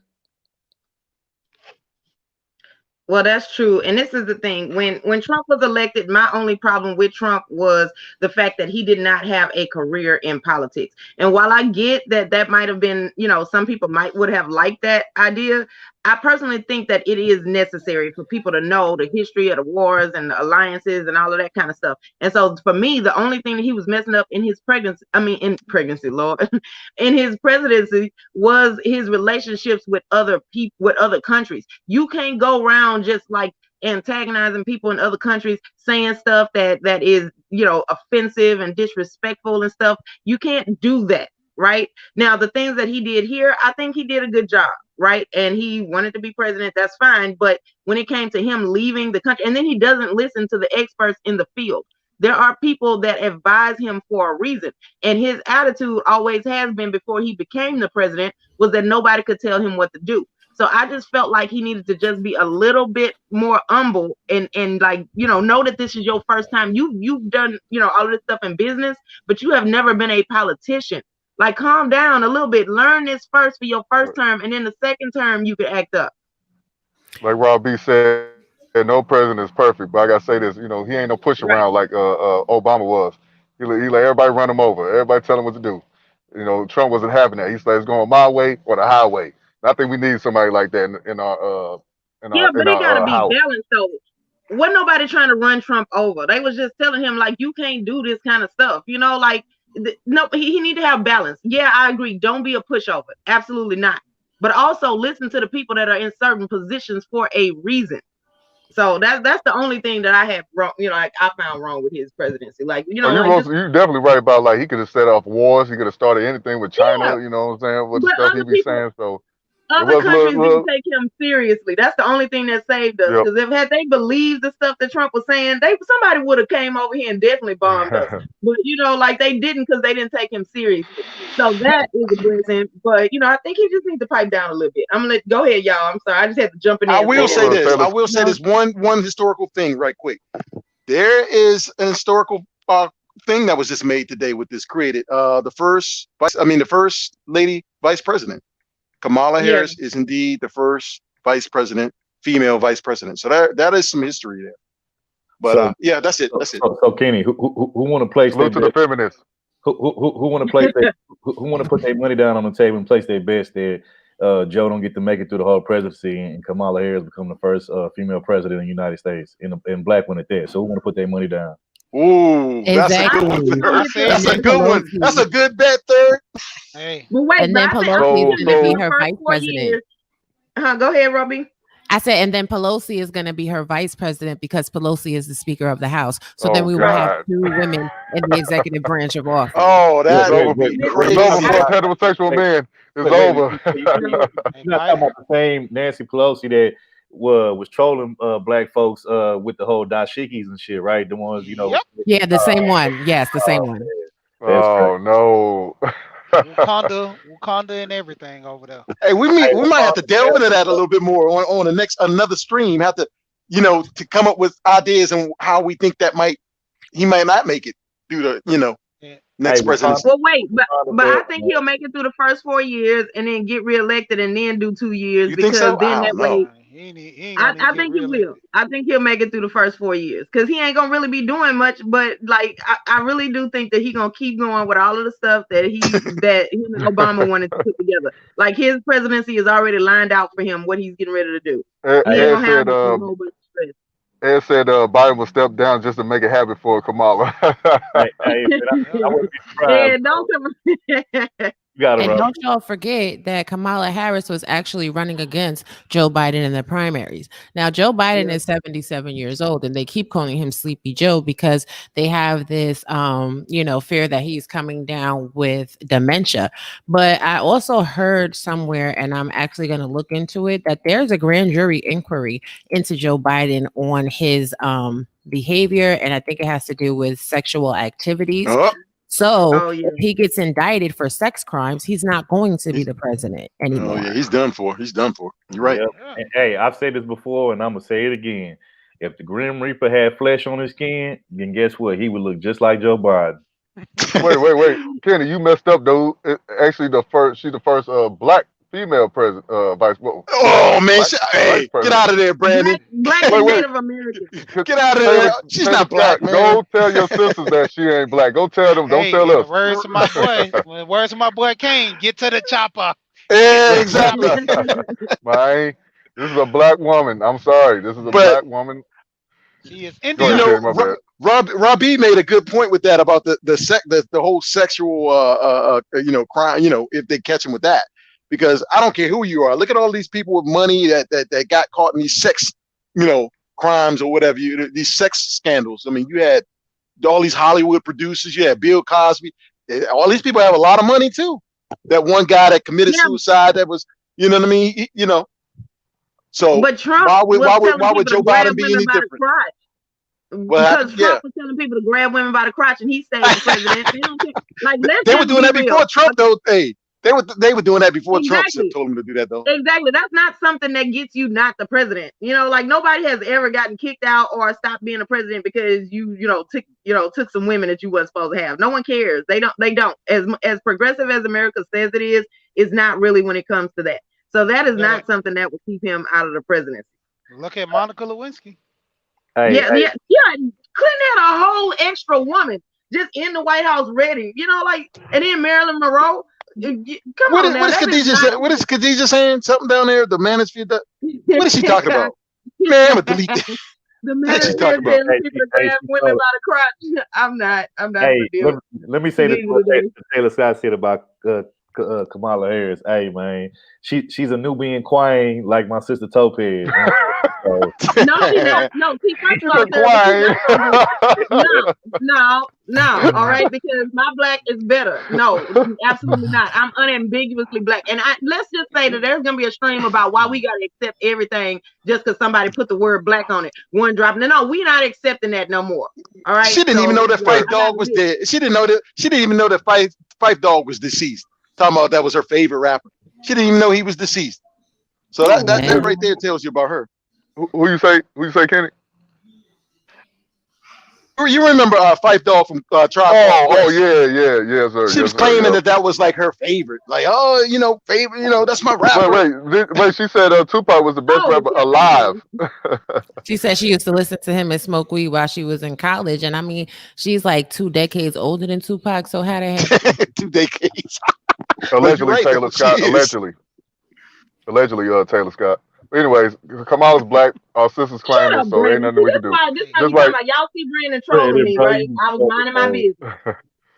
Allegedly, but anyways, like Megan, what's her name? Megan Markle, whatever that. Megan Merkel. Megan Markle. Yeah, that's another black woman. Come on now, tell y'all sisters this. I'm just going by what my sisters say, man. Did it for the crown. Y'all crazy. Black princess looking ass or queen, whatever y'all want to call it. I mean, we be cutting up. But it's water funny. sniper. You need 2 black parents. If you don't get that Indian Chinese girl out of here. But isn't it crazy how back in the day we had to take paper bag tests and people were passing for white, and now the same people that could pass for white are considered black. But us that are actually African American descendants of slavery, born here, raised here, ain't never had nothing. We are looked at in the worst light. And Kamala Harris had the opportunity to do a lot for African American people while she was Attorney General in California, and she did the least. She gave them the stiffest sentencing. So anybody that voted for her thinking that it's going to be a bonanza and you know what I'm saying, we up in here, we moving on up like George and Weasley, that's not going to happen. She couldn't even find her brother when she was at Howard University. She was at Howard University, didn't find no brother to even be with. So I mean that. Now listen, I got to be fair now. Now I don't like. Hold on, Brandon. Before you start, let me just say this because I want to build on Robbie's statement, right? So this is the problem with that, though. It's so like nobody wants to be black until there's some benefit. They get to pick and choose and hop sides and fences and whatnot. And so with Kamala Harris, black women are so excited to say, "Yay, we got our first black female vice president," or whatever. No, we can't count this one because we want to get an unambiguous one in there that's going to actually do something for us. Let's not count this one because it's not going to go on a record for anything that we want to be remembered for. But y'all want to just add her to the list because you're so excited. See, this is the problem with black people not being patient. Wait until we get our actual black female vice president or president or whatever. You know what I'm saying? Like if you counting this one, then that means now we got to be responsible for everything that she do, and she ain't got no loyalty to us. What if she do some dumb shit in that I don't want to be connected to? Like, let's just wait. Hold on, wait till we get our real one in to there. be fair, Topaz, we claimed Obama. Obama was the first black president, and we all know he had a white mama and a black dad. Obama is darker than Kamala Harris. Well, hold on, Brandon. Hold on. I got. Oh, the skin tone matter now. Oh, no, come on, man. I got light skinned people in my family, I need to and see they blacker than. black. Alone. Technically, Brandon. I need to see nigga when I see you, just like they do. Didn't nobody say Obama was mixed? We all say he was black in 2008. But go on. Go ahead, third. Hold on. I agree with you on that, but let me say this. Yes, Obama was the first actual black looking president that we've had. But technically, if you really want to be technical about this shit, everybody swore up and down in the 90s that the first black president we had was Bill Clinton. Oh, get out of there. Yeah, because he played the saxophone. Like, come on, man. Definitely get out of there with that one. And he smoke weed, man.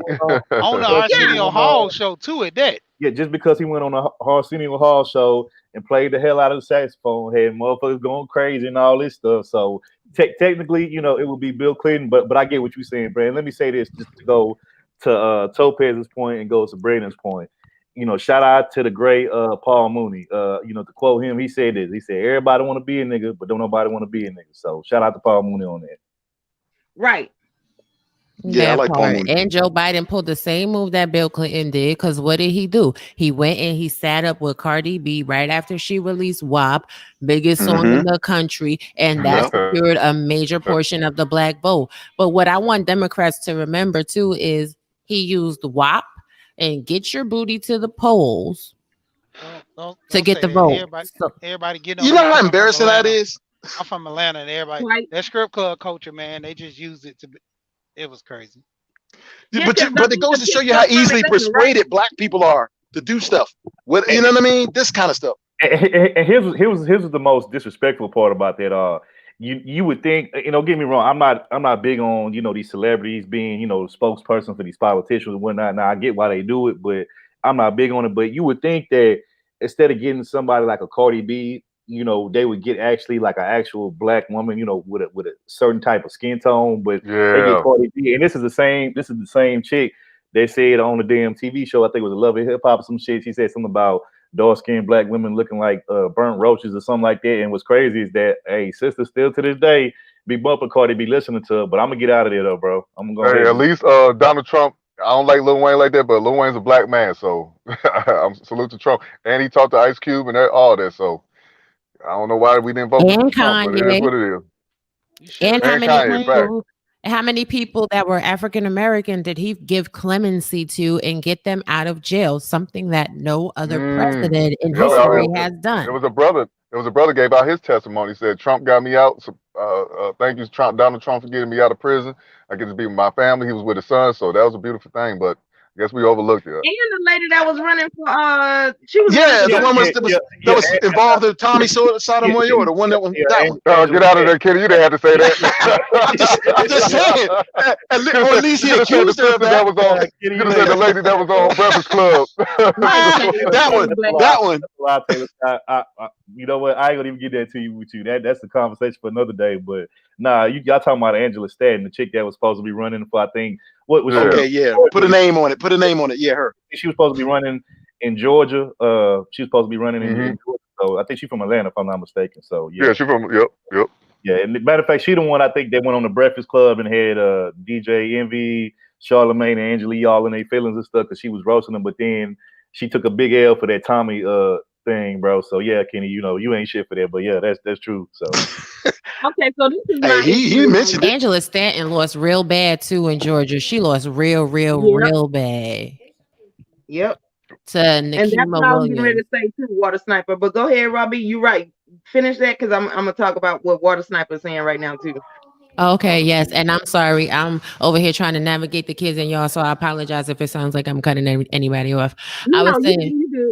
Thank you. I was saying that she lost really badly to Nikema Williams. So shout out to that African-American sister for ascertaining that seat in the House. But she won by 85%. Angela Stanton only got 15% of the vote. That's horrible, because all that press that she got on social media, even while dealing with Tommy Sotomayor, should have got her a bigger vote than that.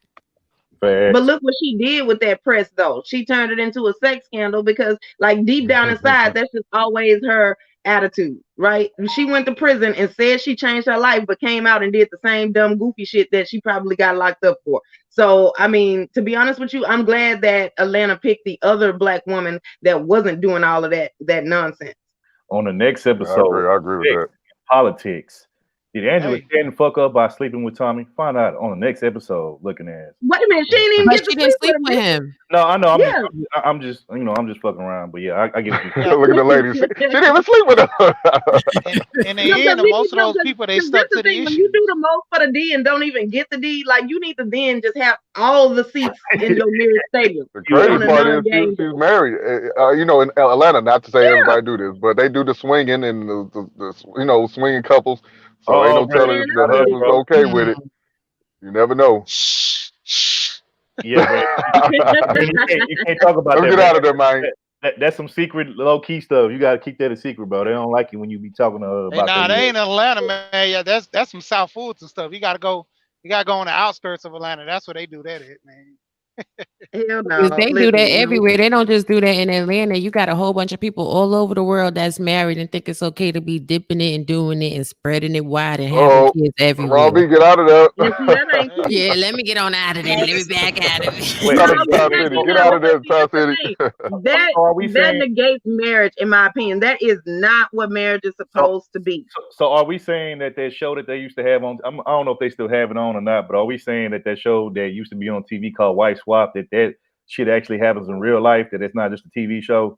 Oh yeah, they got swingers clubs and all type of stuff. They got a whole cuckold culture and all of that. People are disgusting. With they all let me swap out my wife for your wife for a week looking ass. You can have my wife for a week, I had yours for a week. Yeah, I never understood that show because I was like, listen, what are you trying to say? Because if I go out here, I'm not coming back. What's the point of this?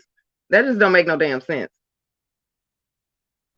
Right, let's trade yams. Let's trade my yams for your yams. You get my wife wop, I get your wife wop. What's up? Exactly. That's because people be pimping their wives, man. They ain't marrying women. They love their marrying hoes. Especially right now, this COVID, they need the extra money. You know, a lot of people losing jobs, so it's time to stop pimping wives. You know what, man? Hell no. That's what you just said right there, Robbie. The whole niggas marrying hoes. That's a whole nother topic within itself. I see that happening today more than ever. Now, I will say that I don't think a majority of men are married to hoes, but I do think it's a lot of niggas that do be marrying hoes on the low end, and then they wonder why when the shit don't work out, they be looking, they be mad and looking stupid. But it's like, well, why would you marry a hoe? Like, well, to be.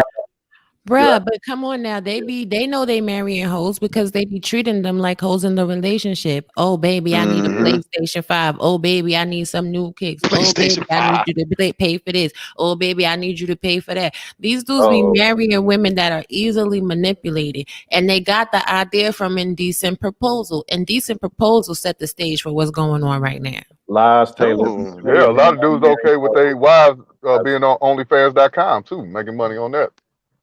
But see, they people trying to get to that money, man. Exactly. And if you marry a woman because she'll go out there and sell her body for the money when we in hard times, right, and you got to understand that sometimes she gonna give her body when y'all ain't in hard times. So that's just the mindset of the type of way you want a woman that's cool with certain things, then you can't be mad when she do certain things. So just accept that. All the brothers on here, we all got square mentalities. We ain't on that pimp stuff, but a dude that's on that stuff, that grimy lifestyle, he down for it. He don't care what his woman do to get that bag. Now, Ed, don't come over here. Get out of there, Get out of there. Get out of there. Listen, trolling, man. You can't take ain't nobody doing all that. I do not promote I guess I be the only one that agree with Ed. I'm the only one that agree with him. Get out of there, bro. Nah, Brandon, get up out of here, bro. Women who are thinking like that. Anyway, so you're not gonna find none of them over here, Ed. Just so you know, all right? Because they're gonna get mad at me and storm off, and I ain't gonna care. So back to this election. Is anybody gonna watch this victory speech? Is anyone gonna watch this? Hell no. Well, you know what? That was a quick answer. Obama was the only one I watched. I ain't watching nobody else. Even though I like I Trump, ain't I even wouldn't watch watch his either. neither. Facts, Brandon. I didn't watch it. Facts. I didn't watch none of them. When it came down Yep. to it, everybody was asking me, did I watch the debates? I didn't watch none of the debates. But the thing of it is, I I want to did. say I did vote. I voted for Trump.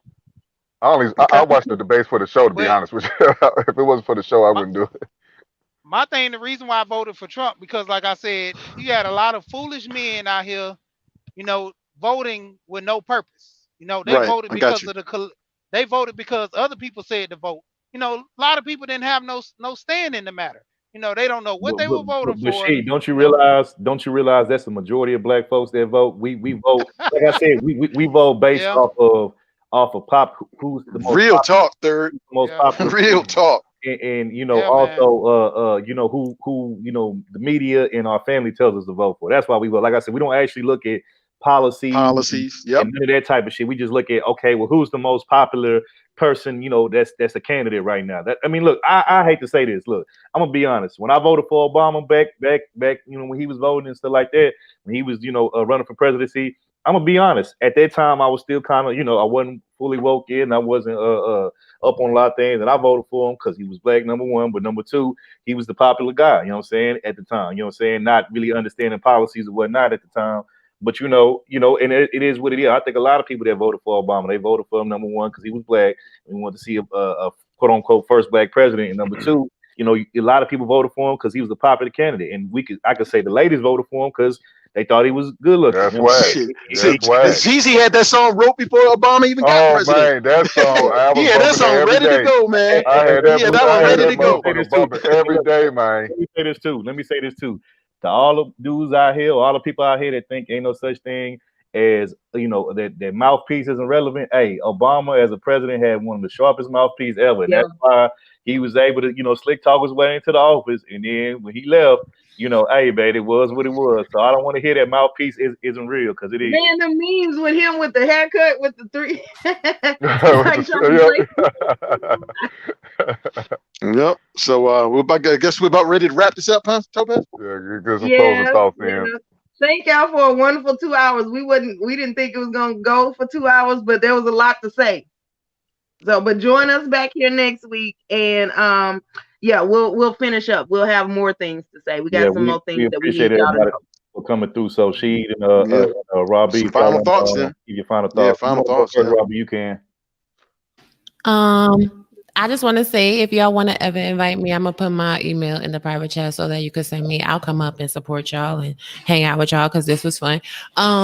Yeah. Okay. As to this presidential race, this whole thing is very interesting. And even though they're calling it for Biden now, we know that this is going to be a fight and it's going to be played out in the Supreme Court over the next couple of months. So I'm waiting to see what the final result is going to be.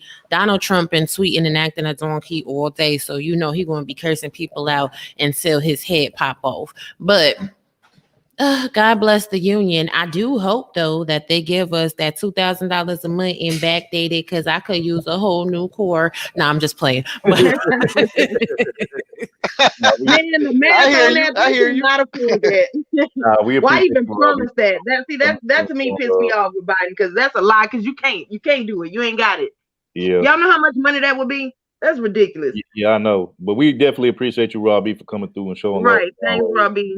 And no problem. hopefully And we'll see you on the future live streams we do as well. Yeah, most definitely. absolutely. And that tax plan that Joe Biden wanted to pass, raising the wealthy people's taxes up to 60%, that ain't going to happen because all them wealthy people is in Congress and the Senate. They ain't going to let that go through.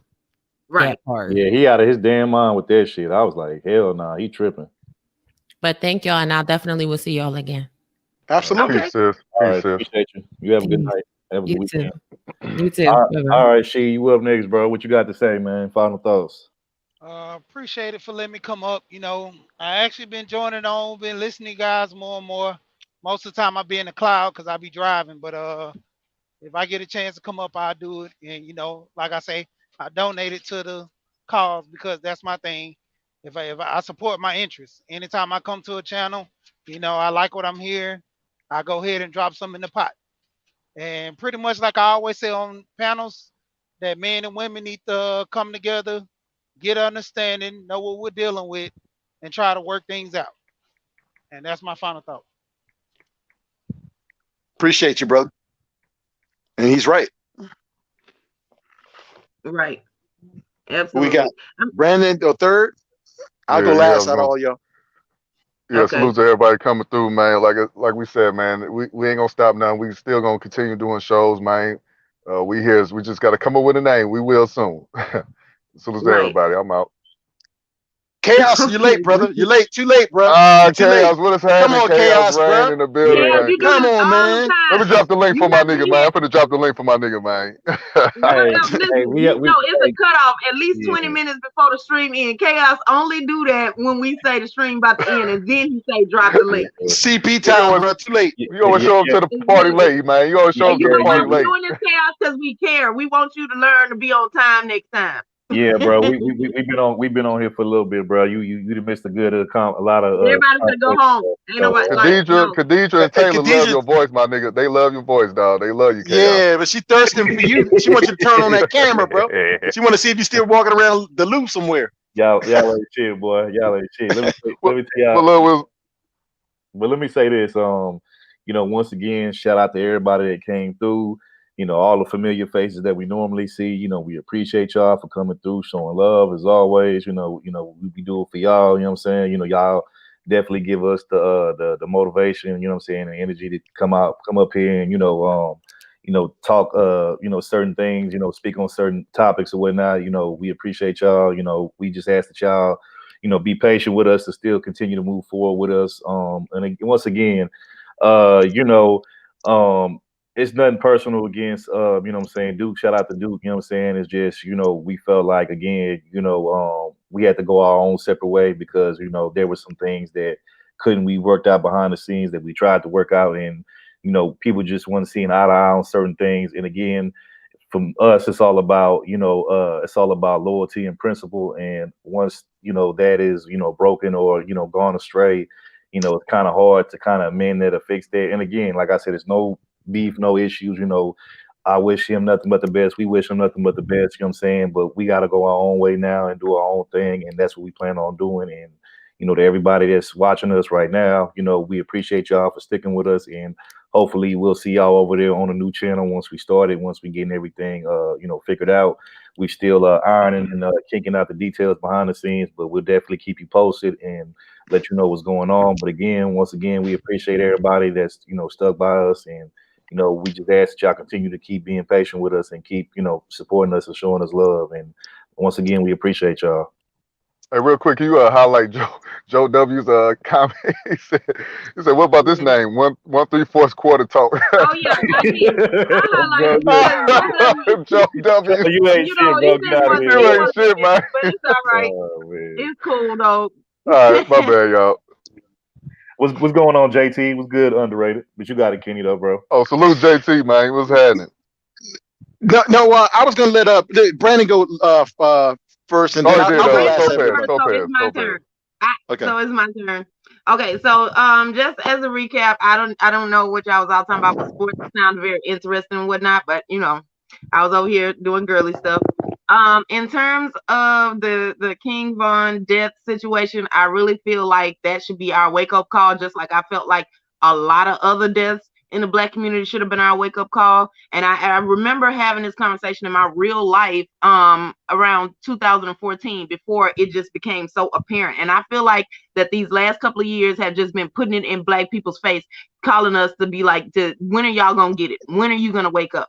Nothing is going to change. You can't just only protest. You got to actually do the real hardcore work and change the thought process, the value systems, what we reward, all that kind of stuff. So we got a lot of work to do, but I just hope that, maybe something is going to happen in this next presidency that's going to bring us to wake up. We didn't get any promises, but oh well. So for me, I feel like maybe that's what needed to happen. I thought maybe, that it was going to happen years ago. It just didn't. So then, and also just in terms of the split, like the fourth quarter talk split, I do wish Duke the best. I just feel like we tried. I want y'all to know that we did all try, right? We tried to keep everything together for y'all. At the end of the day, it just didn't work out. And I want y'all to know that we would not have made this decision if we didn't think it was the best option out of the two. So hopefully Third and Topaz tried. Shout out to y'all though. Well, thanks, because I try, I am a sweetheart in real life, but we'll see. Anyway, the point is keep rocking with us. Watch out for the new channel. We definitely gonna let y'all know. And we thank y'all so much for the cash apps, the supports, the coming up on the panel, the sharing the streams, all of the amazing things that you guys did today to make this live stream what it was. So thank you so much. Kenny? All right. So peace to Big Duke. Like we said, if you need to hear what happened with the situation with us in the fourth quarter, go rewind the video back, or basically just rewind the stream, and also share the stream, so people can hear what's going on with us as far as the situation and just what we're doing in our future moves, endeavors.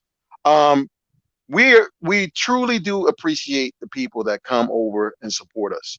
The people that know us from YouTube streets or around these streams and chats, and they continually support us and never let us down as far as what they do, as far as when we do lives and stuff. We do appreciate you. And we look forward to seeing you more in the chats, and also building up our support and having more subs to our new channel.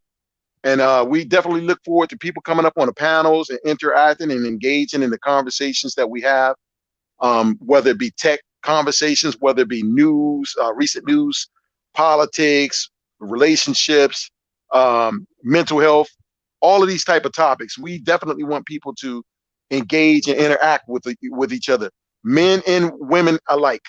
And none of this, like Third Ward used to say on the fourth quarter, none of this F stuff, none of this fuckery where people are just coming up here and giving ad hominem attacks on people. So we're not having that on our new channel. We never had it on the fourth quarter talk, and we're not having it on our new channel. So that being said, I hope you all have a good weekend. We appreciate all the cash apps.